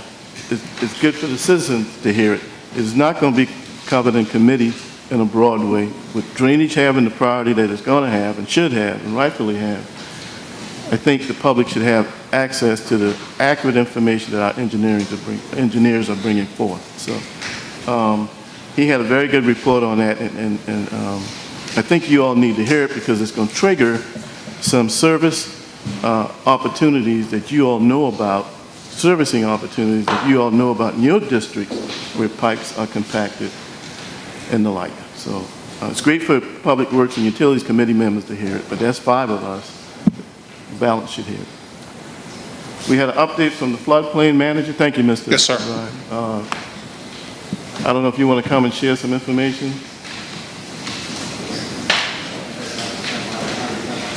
Well, second thought. It's a quick summary now. We always need to run along. Sure. The free board is coming in a little bit, but just want to, in our meeting, just gave an update about our most recent and hopefully final submittal of requested information following the community assistance visit from FEMA and DNR that occurred last August. And now that that chapter is hopefully closed, we will just proceed into focusing a lot of attention on our community rating system upcoming cycle visit. Okay. Thank you. And the last thing was the update on easement and drainage, in particular in the older areas where we need to acquire easements to create the ditches. Compliments to legal staff. They got the first, we got 2 or 3 of them in motion now. So in other words, over in Ardmore, and I think a couple of them in Councilman Shahid's district. And that's something that we're going to need going forward in a lot of the older areas, in particular west of the peninsula, James Island, West Ashley, and Johns Island. So that process, I hope we're going to get better at it because we'll need a lot of it going forward. So compliments to the legal staff. We've asked for it, and now they're doing it. Thank you. And that's the balance of my report. Thank you very much. I don't think any of that required any action. So I would share with you, and Katie very briefly mentioned it when she gave her resiliency report, that our new website, and it's available through our city website. The website that's information on drainage and flooding includes an update on all those projects that you were referring to. So I know that's not it's always good to give an oral presentation, but the information is available online. So next is our Committee on Ways and Means. We have a motion to approve. Second, Mitchell. Thank you. Mr. Chairman, White, do you have any further report? All right. It's been properly moved and... We'll record the votes, yes. Yeah. All in favor, please say aye. Aye. Any opposed, the ayes have it. Next is our bills up for second reading. 4 and 5 were deferred by the applicant, so we would be taking 1, 2, 3, and 6, if that's acceptable. We have a motion and a second for 1, 2, 3, and 6. Any discussion? All in favor, please say aye. Aye. Any opposed, the ayes have it. Now for third reading and ratification. We got a motion and a second on numbers 1, 2, 3, and 6. All in favor, please say aye. Aye. Any opposed? The ayes have it. Give me just a minute, folks. And next we had... All righty. I don't think we have a bill up for first reading. I think we Everything deferred. We have 7. The executive sessions. Well, we got to do number 7. That's 7 is deferred. No, 7 is deferred also. Everything is deferred. It says deferred. Everything is deferred. That's under first reading. Under second readings, there's still number 7, the freeboard requirement. Yeah. Oh, yeah. Okay. I thought we were going for approval. We got a motion to approve, and we got a second. Any discussion? Yeah. Councilmember Waring, and then Seeking. Again, I'm going to speak out against this ordinance in that, and the example I'm going to use is Ansonbar Homes, Councilman Mitchell. There was a community that was displaced because of flooding. And those people never had the opportunity to come back. That flooding incident affected one development. What we're doing now, and I'm going to have to speak out for the areas I represent. Orleans Woods, Ardmore, a lot of the houses there are on slabs. East Oak Forest, well, you represent that, Councilman Lewis. West Oak Forest. Virtually, this goes beyond the less fortunate. This piece about being able to raise slab houses at affordable costs, we can't do that. The numbers that we're being quoted aren't accurate. You ask engineers how much does it cost to jack a house up, a foot, 2 feet, whatever. Our people can't give us an answer to that. We are focusing on the reduction in the cost of flood insurance because we get a couple of points. None of our people have given us answers on how much your homeowner's insurance will go up, and that's if you have the broad form of coverage that may pick up should you sustain a 50% or more loss, the raising of your house. The majority of people in the city of Charleston do not have the money to hire a firm to put iron rails under their house, jack it up, put it on blocks, and again, the brick mason and the like to come in and do that. Downtown, it costs hundreds of thousands of dollars to do it. Hundreds of thousands of dollars to do it. Again, there are many perils that can cause a 50% or more loss to your home. We're focusing on one, flooding. If a fire hits your house, your insurance company is going to give you the money to fix that house in place. The probability is you're not going to get the money because the city of Charleston says, you know what, you got to raise it to 15.5 feet. That's got to come from personal savings.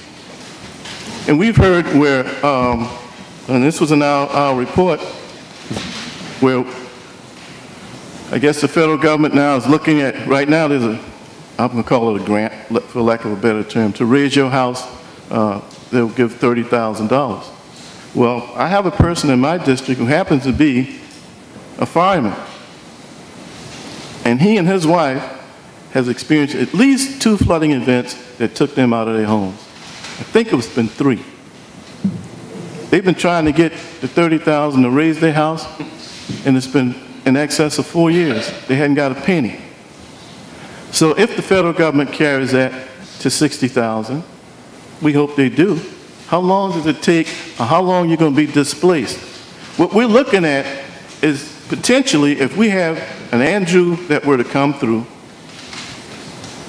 a Michael that came through the Gulf, creates a lot of wind damage, not flooding, a lot of wind damage, roof blown off, maybe a wall fall down, you're going to experience a 50% or more loss on your property.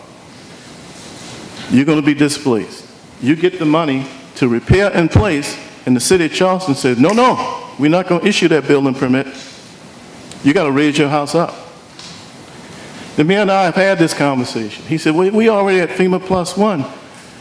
And he said, and I agree, they're already in that trap. Those homeowners are already in that trap, and I agree. It is a trap. These people don't even know that they are subject to have one of the largest expense and their largest assets until a tragedy occurs. A tragedy has to occur, and then we're going to have to go down and have arguments over whether it's 50% loss or more or less. And the areas that's going to have a punitive effect will be the predominantly African American and brown areas. Why? From an appraisal standpoint, those are the lower valued properties. So that means they're going to hit that 50% threshold or more sooner.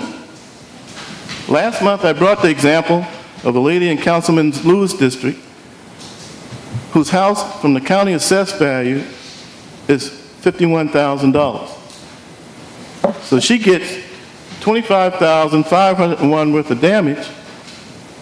Technically, she's going to have to raise her house. And I promise you, she doesn't have the broad form of coverage. There are tens of thousands of people in that position. And we are assigning this cost to them. Well, they can pay for it. No, they can't. Is the money coming from the federal government? No. Is the money coming from the state government? No. And we certainly know we have a $200 million city budget. If we dedicated every penny, got rid of the police, got rid of the firemen, no parks and recreation, we couldn't pay for it all. But we're going to assign that cost. Why? Because it makes good sense in the campaign. Flooding is number one. Flooding is important. It is not number one when it comes to the homes our people live and raise their families in. If they knew what would happen to them, the line would be out the door. It's a confusing issue. Yeah, we can get it off the table. But Mr. Mayor, I want you to look in that camera and tell the people who have slabs in low-lying area, it's only going to cost on a 2,000 square foot house about $2,100 more to jack the house up off the ground. In particular on a slab. The reason you're not going to do it, because you know it's not accurate. I know it's not accurate, and the majority of the financial minds around this table know it's not accurate. But we put that out in the newspaper. You call out council members as being we're wrong about raising this subject, the articles being planted. Our people deserve better. Because we just had that conversation in executive session. Our people deserve better. So I will vote against this. And for the rest of this campaign, I'm up for re-election. I'm going to go to every community in every area that I can think of and speak about the extra cost that this city of Charleston is assigning to our residents should a tragedy hit us, a hurricane, tornado, earthquake, all of which we overdo. And remember Hugo, many of us do, in 1989, Hugo was not a direct hit. That hit in Armandale, McClellanville, and Charleston looked like a bomb hit it after Hugo. So we are willingly assigning the fact that we're going to raise houses and assign it to the blue collars, the working people, and the less fortunate on a subject that they really don't know about. We are the stewards on that. So the motion is on the floor. I will put a substitute motion, if I can get a second, on the floor. The argument, or the debate, I should say, has never been about new construction and has never been about substantial renovations of 50% or more. The difference has been on the existing homes. My amendment motion would be new construction, substantial renovations. I would vote for that in a skinny minute. But for the existing houses, it would only apply if your house is damaged by flooding. Not fire, not wind and hail, not an earthquake, not a tornado. That's my motion. If I can get a second to that. The motion already on. I have a substitute motion on the floor, and if we've done this before. Substitute motion takes precedence over the current question being considered. We've gone to Robert Rules of Order on that about a year ago. So what's your substitute motion? My substitute motion is we'll approve Freeboard for new construction and any renovations of 50% or more, substantial renovations. That is not where the debate is. I think we have a unanimous vote on that. The people with existing homes would only apply if their homes are damaged by 50% or more due to flooding, not to any other peril. That was a long motion. I believe Councilmember Shealy, Councilmember Seekings, and then Council. But I did get a second to the motion. So. Yeah, I'll second the motion. Second. Thank you. From Councilmember White. And fourth, Councilmember Griffin. Okay, thank you, Madam Clerk. I do want to say that that most of what Councilman Waring was saying, it is correct. He referred to the broad form of coverage. It used to be very simple. You had the broad form of coverage or you didn't.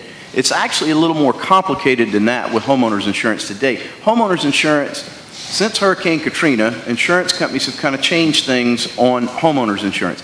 It's a little more a la carte, if you will. You can kind of pick and choose the coverages that you want.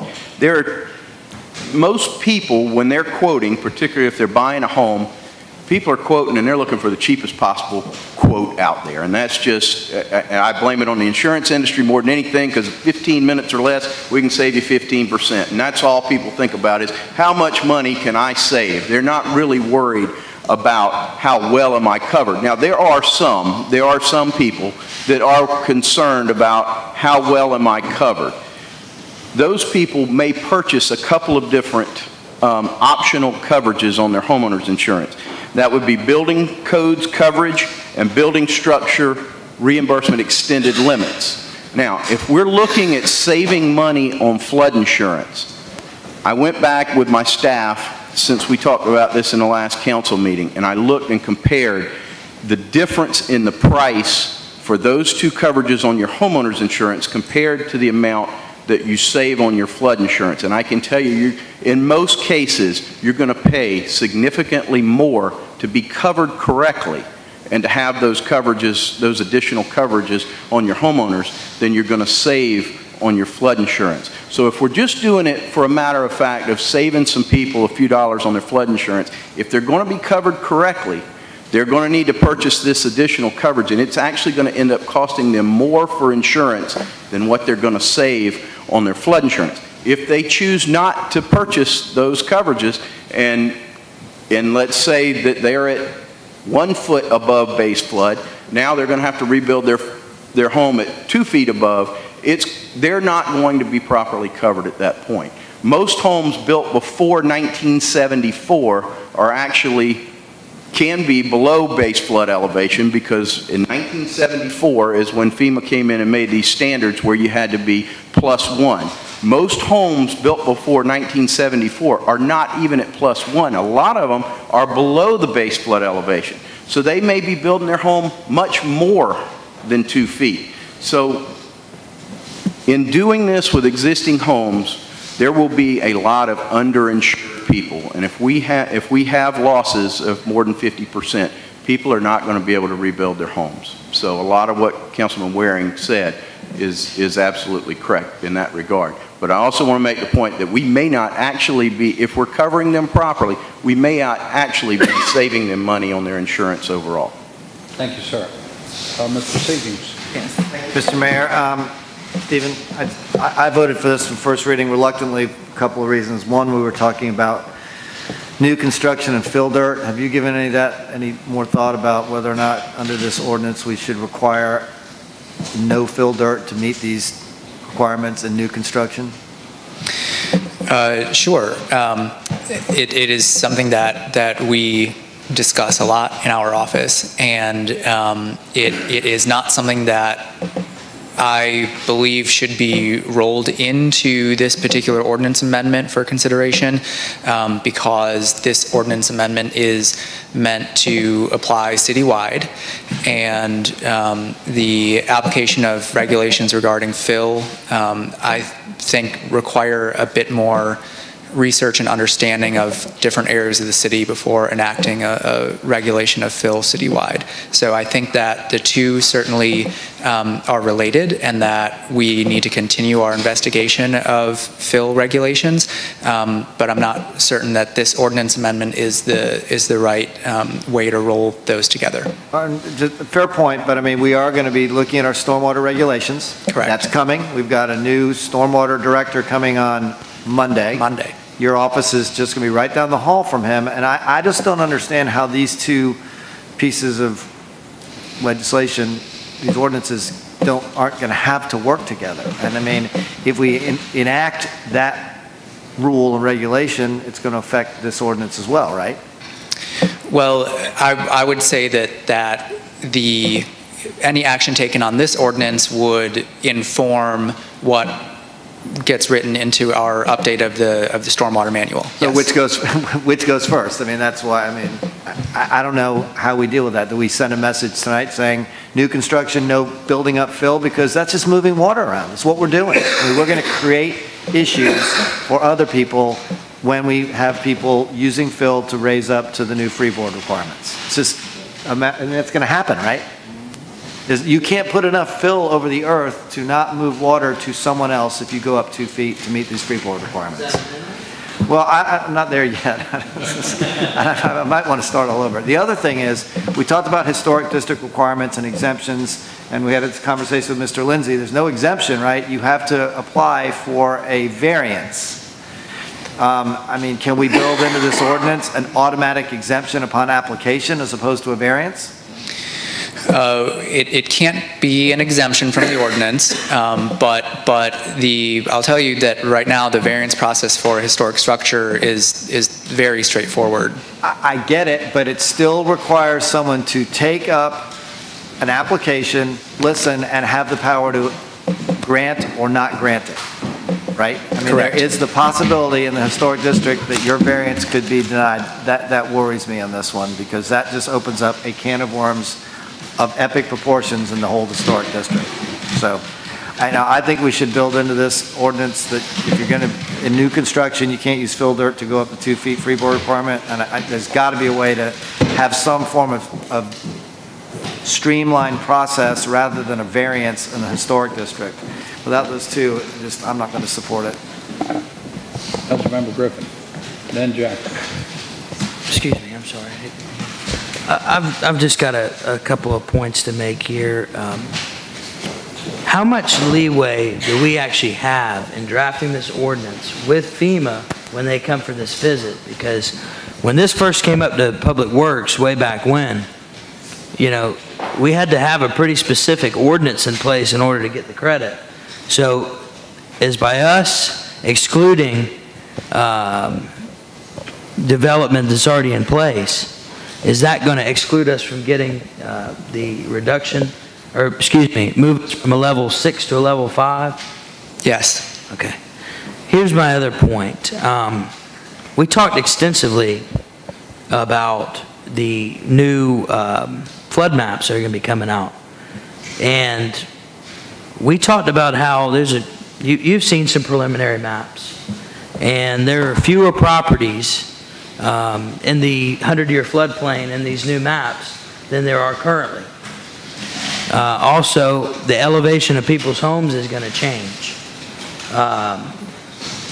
Why are we, see how I want to put this, why are we making this decision when we haven't seen the new maps yet?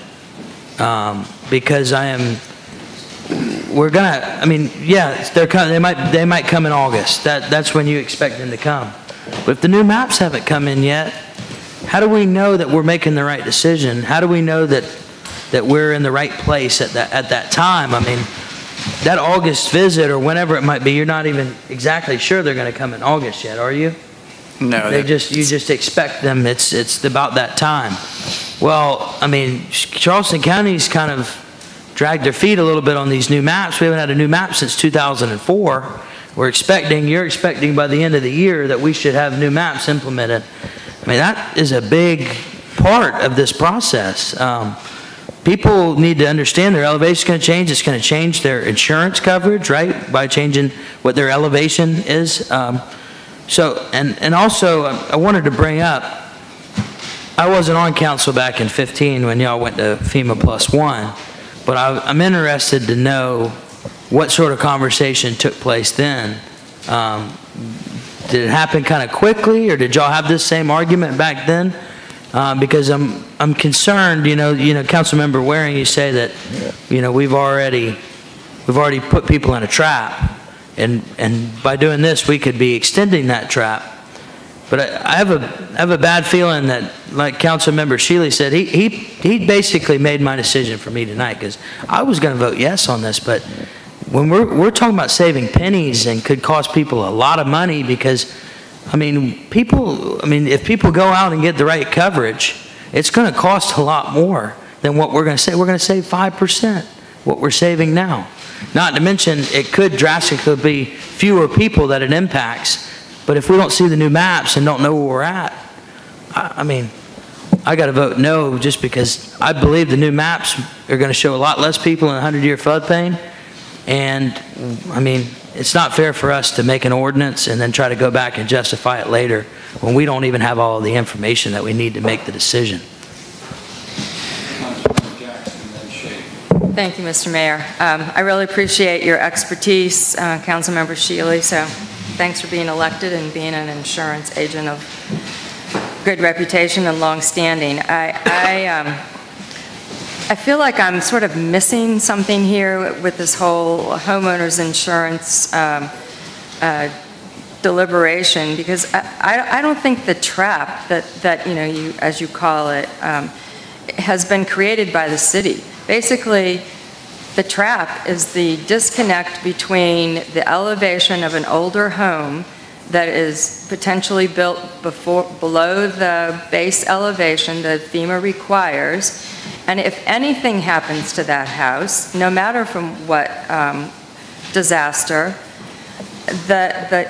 the combination of the insurance company and the mortgage company that the majority of people still have in this region would require that the house be built back to whatever elevation FEMA requires. So all the city has done to date is add 1 foot to that elevation.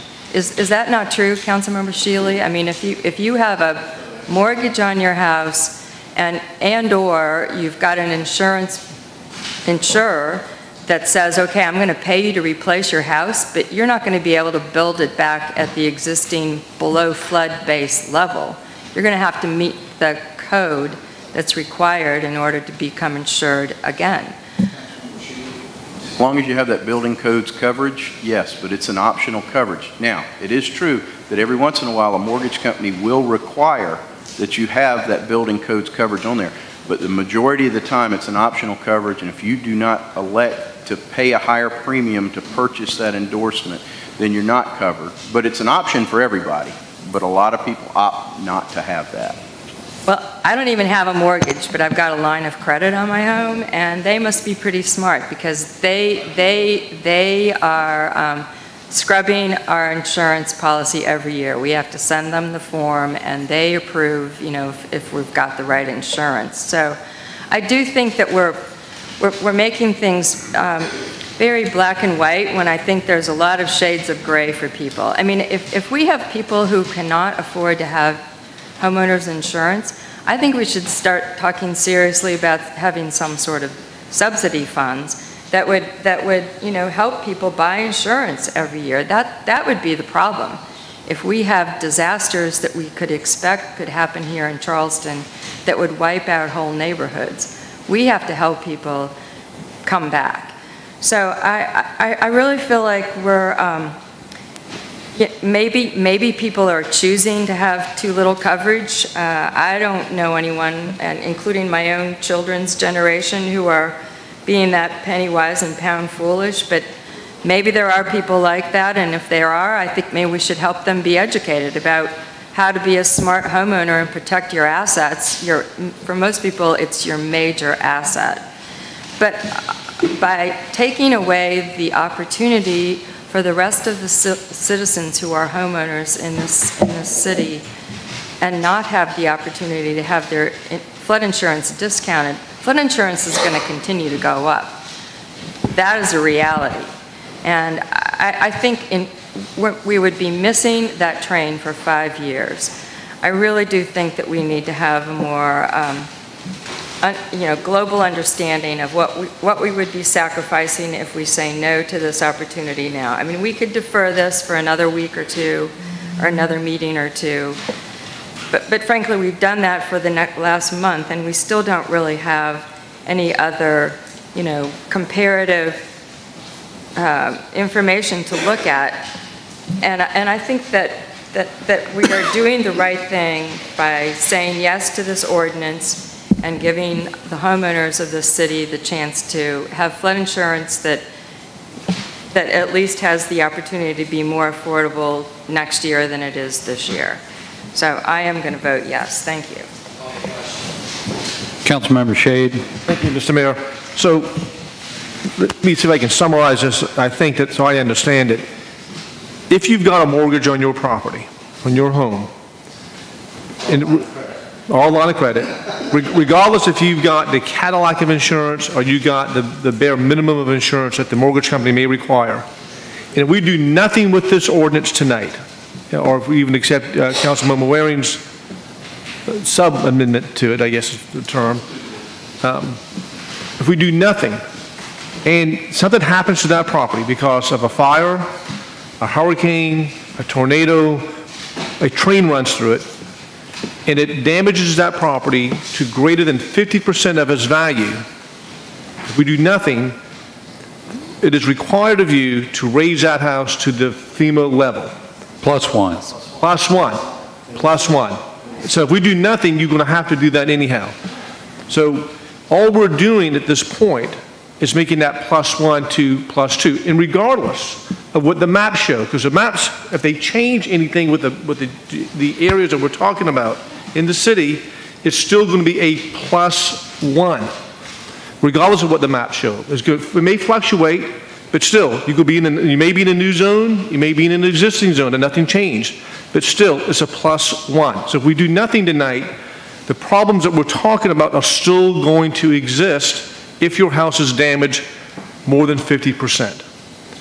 And so what we're doing is giving people an opportunity to be consistent, because what I understand, and my memory serves me right, other jurisdictions have gone to the plus two. So we're going to be on the same level with the county, North Charleston, Mount Pleasant, not Mount Pleasant, North Charleston and the county. They're at plus three.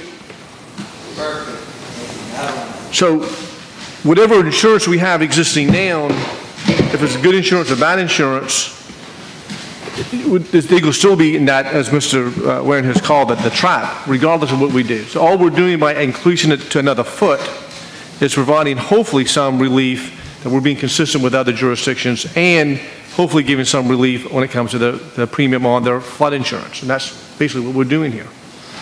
Councilmember Moody, but first, could we ask, Stephen, I think, wants to make a clarification. Not a clarification, I just wanted to note that in response to the question about what the new maps show versus the current map, I did put on your desks this afternoon the panels of the flood insurance rate map for each of your districts, for both the currently effective map as well as the preliminary map. So I know that they're not necessarily super intuitive to read, but you have that to look at. You can kind of compare side-by-side panels from the current map and the preliminary map to see how the flood zones in your district are changing. Councilmember Moody. Yeah, I just want to address this comment that I keep hearing, that we want to be consistent with the county and North Charleston and all that. Most of the property in the county that's on the coast or marsh is within city or municipal jurisdiction. The property that's away from the coast and the marsh is, okay, it's freeboard plus 2, but it's already higher. And so it doesn't have the same effect. So to be like Charleston County, that's not really saying a whole lot. To me, it's kind of the opposite of what you ought to be doing. You ought to be looking at the elevations in the county and say, well, we're already at that level at 1. I don't know. It just seems like a false argument to me, being consistent. There's a reason Mount Pleasant's probably at 1, because they're on the coast. What about Sullivan's Isle, Isle of Palms? Do we know what they are? They are also at 2 because their freeboard requirement is governed by the county. Plus 2. They're there too. Okay.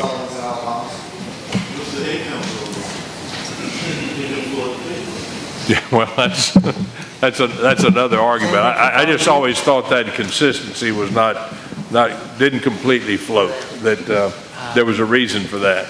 Anyway. So if I may make a few comments, has anybody who has not spoken like to be heard? So it's been well noted that, call it a trap or call it what you will, that at this point, if a house reached 50% damage from whatever cause, the house would need to be elevated. I think it's a good goal of our city to increase our community rating points and try to save money on flood insurance. I certainly respect Councilmember Shealy's observation that, you know, if you had the proper insurance, you know, you might not save any money. I think I remember our other meeting where we talked about this. You made the statement that most people don't have proper insurance. They need an insurance agent like you so that they would know the right kind of coverage to get, but they're just shopping on price mostly, and most people don't get those bells and whistles that would drive the cost up. And most of the homes, Councilmember Griffin, I believe, that are going to have a difference in their flood zone based upon these projected maps. In a way, for the majority of them are going to be in a lesser flood zone. That's hard to believe, but that's what we're told. So, so more of those people will be pulled out of the trap, if you will, because they'd be in a lower, have a lower base flood elevation and might not have to elevate their home after the new maps go into place. So the long term of this, of course, I've spoken about, and I most respectfully, I just believe that we need to do as well as we can on our community rating system and protect ourselves from water long term.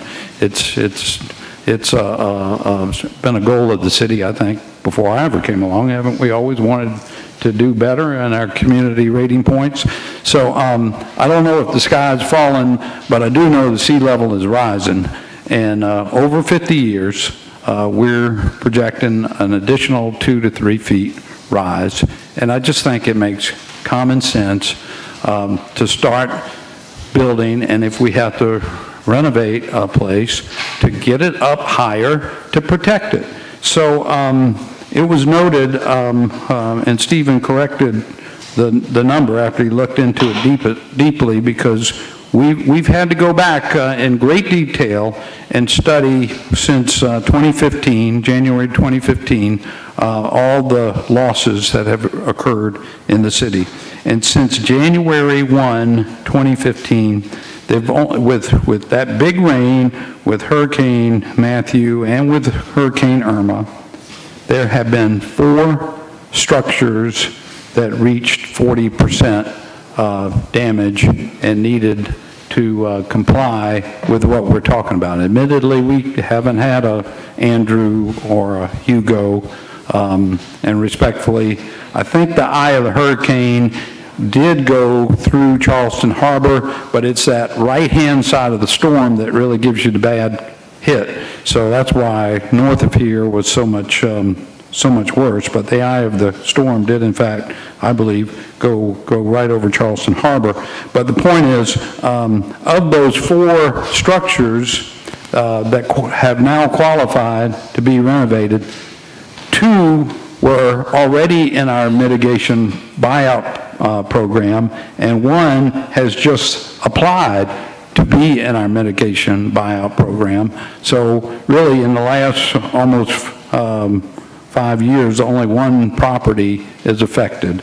And so I believe it's a good goal for us to be consistent with most of the rest of the county. I think it's a good goal despite the fact that most people don't have proper insurance on their homes to save the money on their flood insurance. And I would respectfully ask council to approve this. Now, we have a substitute motion on the floor, which states, one more time for me, if you will, Councilmember Waring. This report plus 2 would apply to new construction and substantial renovations of 50% or more. But to existing homes, it would only apply if it's reached through flooding. In other words, it would apply if they had a flood that created 50 plus 1% or 1/10 of damage. Right. Okay? If my house got flooded, and well, not hit by lightning, but if in my motion, right, if it flooded and created more than 50% of damage, then I'm gonna have to come up with FEMA okay, plus 2. All right. Okay? But if it doesn't, if I sustain 50% damage by any other peril, okay, then I should be able to repair my house in place. Okay. So can I just ask Stephen a question? Sure. Would that disqualify us from getting the points? Yes. Yes, okay. Well, let me continue. We could do that, but we wouldn't get the points. Well, my point is we're focusing on a few pennies saving on flooding insurance, and Stephen hadn't focused on the increase of homeowners insurance. That's going to increase more than the pennies we save on flooding. And all due respect, Council Lady Jackson, homeowners insurance basically goes up every year too, just like flood. And Mr. Mayor, throughout your talk, you spoke to goals, and you're right. That should be the goal and the encouragement. Yes, but what we're doing here is an unfunded mandate. Not by the federal government, not by the state government, by the city of Charleston. This is an unfunded mandate, not a goal. I agree with you on the goal. Encourage people to get better homeowners insurance. Encourage people, if they're going to do some repairs, major, lift it higher.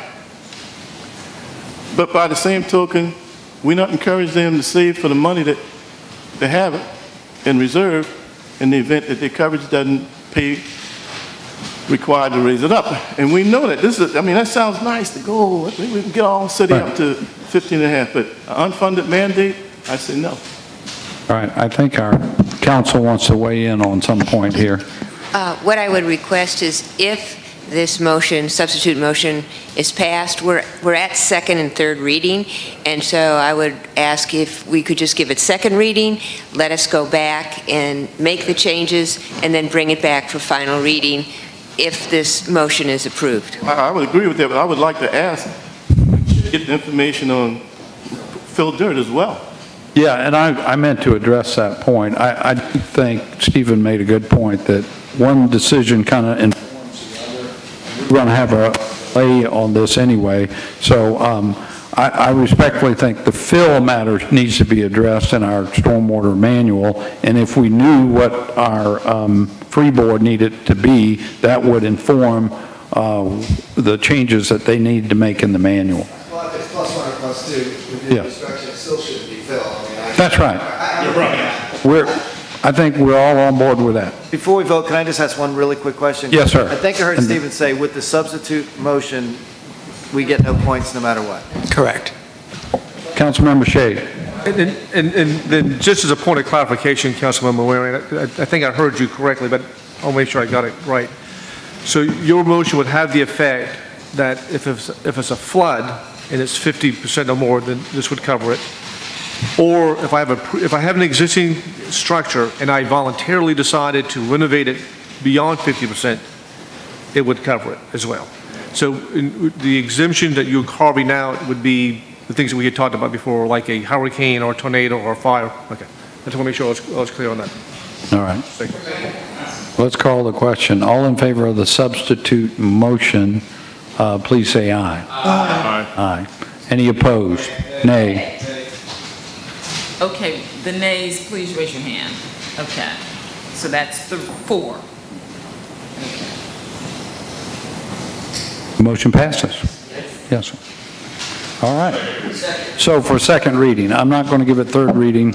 We're going to write this thing up and double check a couple things. Mr. Mayor, before Stephen leaves, can we just say, before we get third reading, can we have him come back and give us another synopsis as to where we are with this new reading on points, on all that? And by the way, between now and third reading, our new stormwater director will be here, and perhaps he can come and speak with us a little bit about where he's thinking we should go with the new fill too. Is that fair enough? It's very fair, and I think that's an excellent idea also because since our new director is coming from the county, he may be able to speak to their experience moving to 2 feet as well. And again, thank you for all your hard work on this. This is it's about to get harder, so thank you. Thank you. All right. Okay.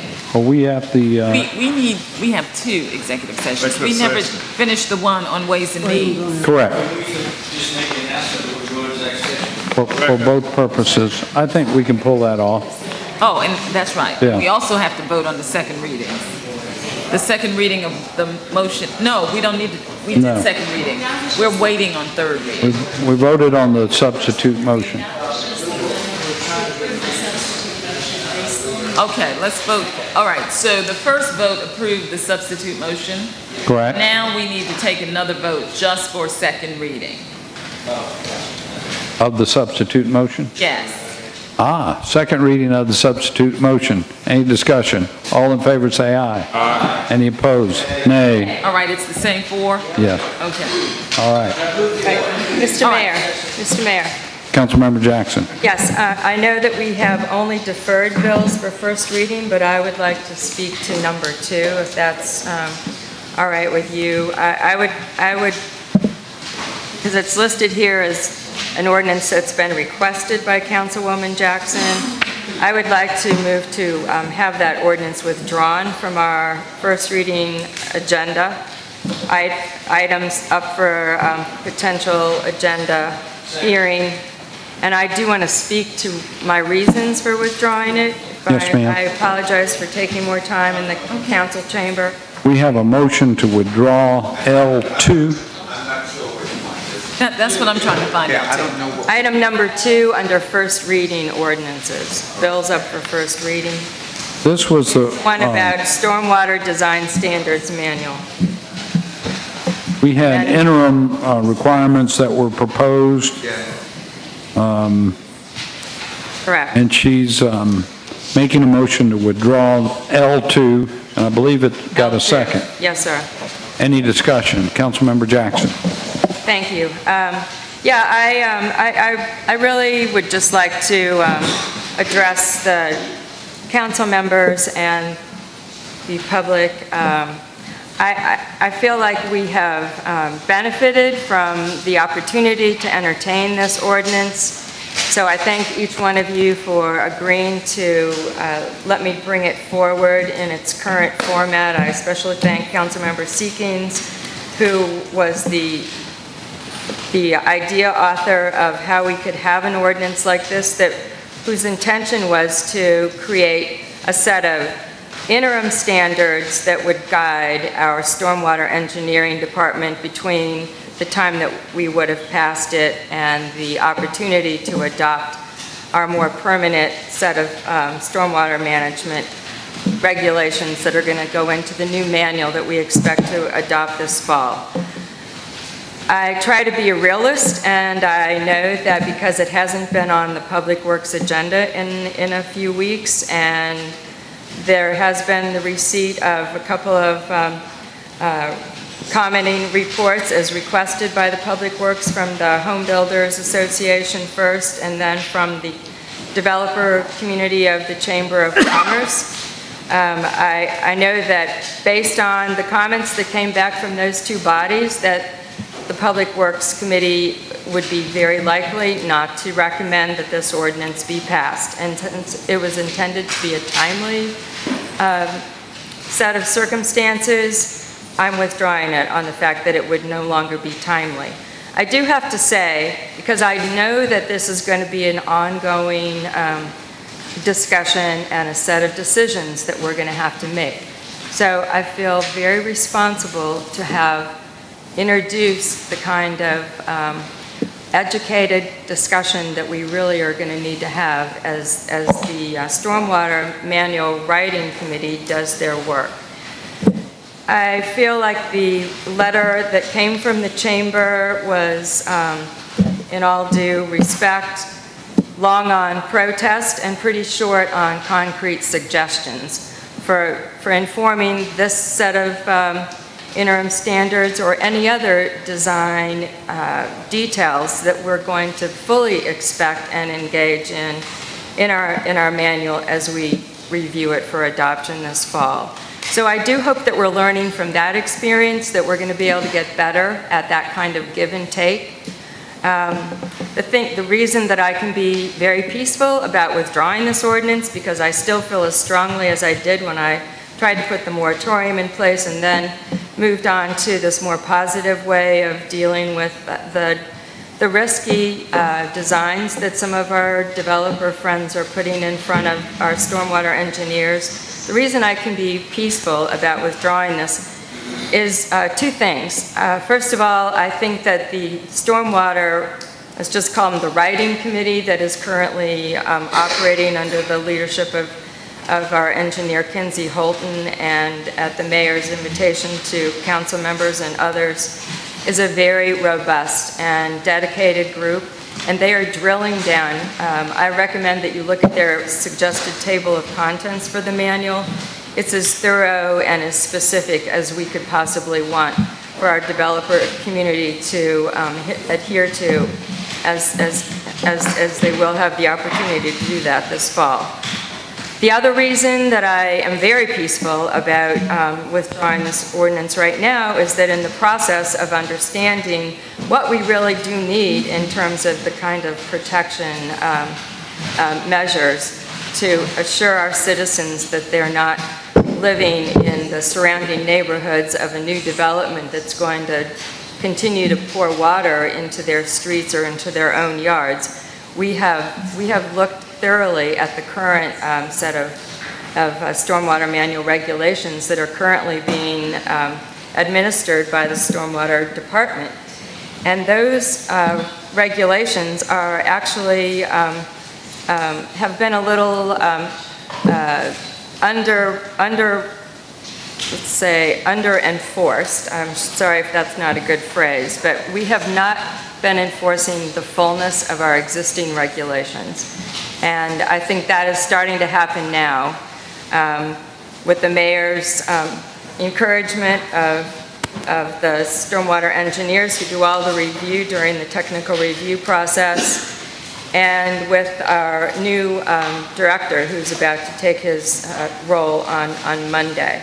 So we're starting to put those, the full extent of our regulations into effect over discussions that the engineer and his consultants have been engaging with some of the projects that are currently going through TRC stormwater design review.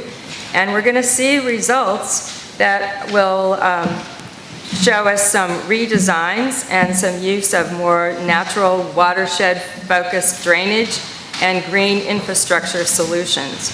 So I think that we're going to be seeing the fruit of our due diligence and our own sense of responsibility that we want to do protective development in our city from this time forward. We know that we've got lands right now that are being proposed for redevelopment or new development that are in more vulnerable areas of our city. I mean, let's face it, most of the buildable area was annexed and built out in terms of the borough locations in the 70s, 80s, and 90s, and early 2000s. So we're now looking at places that need to have a different set of treatments in the way that we protect the areas that are contiguous and in the watershed areas that we haven't really been looking at holistically.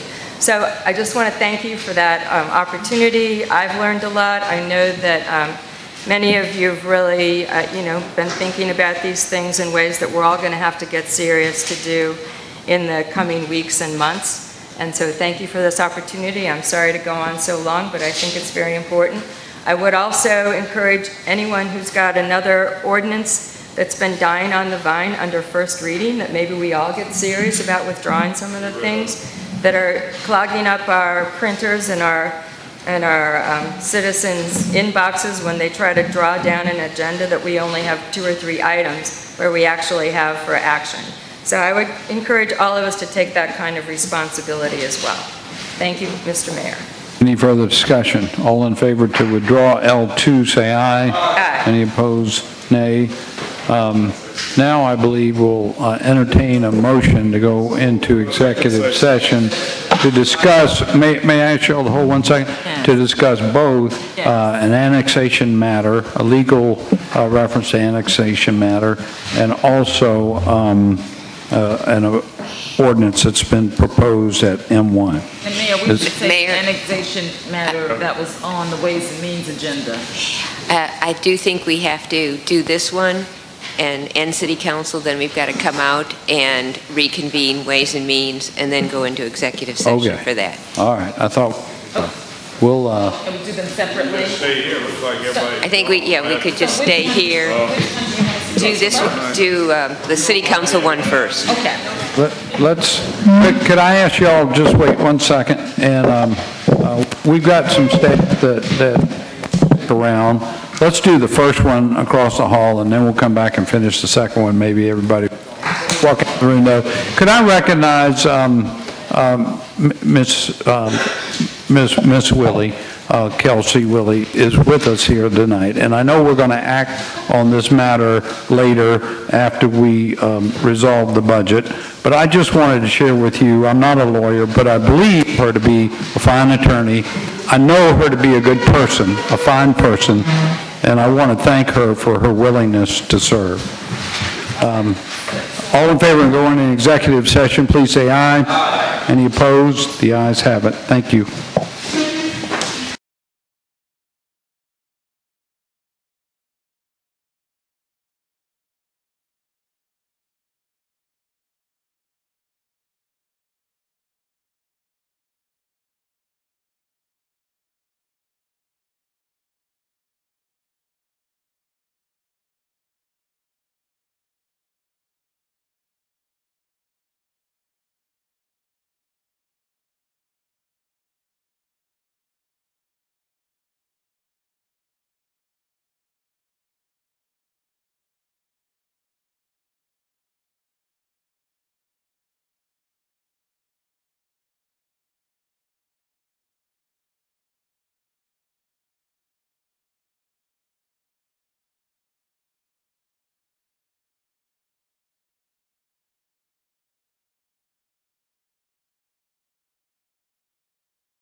let's wait till we, this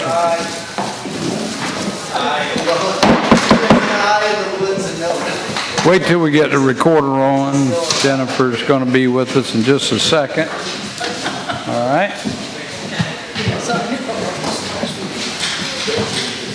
We good? Yep. All right, we have a motion to come out of executive session. All in favor, please say aye. Aye. Any opposed? Let the record show that there was no action taken. Councilmember Moody. We had the item on the agenda to take up an ordinance concerning the Middleborough project, and I'm just going to ask that be deferred. I have a motion to defer. Second. Do I have a second? All in favor to defer that motion, say aye. Aye. Any opposed?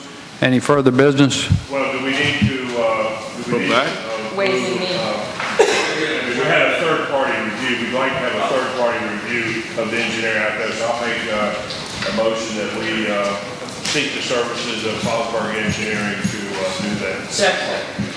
Well, could we we'll talk to him among others. Yeah, a professional firm. Yeah, exactly. But a third-party review. Professional review of the drainage plan for that project. Is that acceptable? Where is Chip? Explain exactly I think we're okay for council to approve this, then we'll come back and approve the fund. Legal counsel will instruct what exactly they're looking for. Correct. We'll procure a professional third-party review of the drainage for Middleburg. Is it Middleburg or Middleborough? Middleborough condominiums, and allow legal counsel to instruct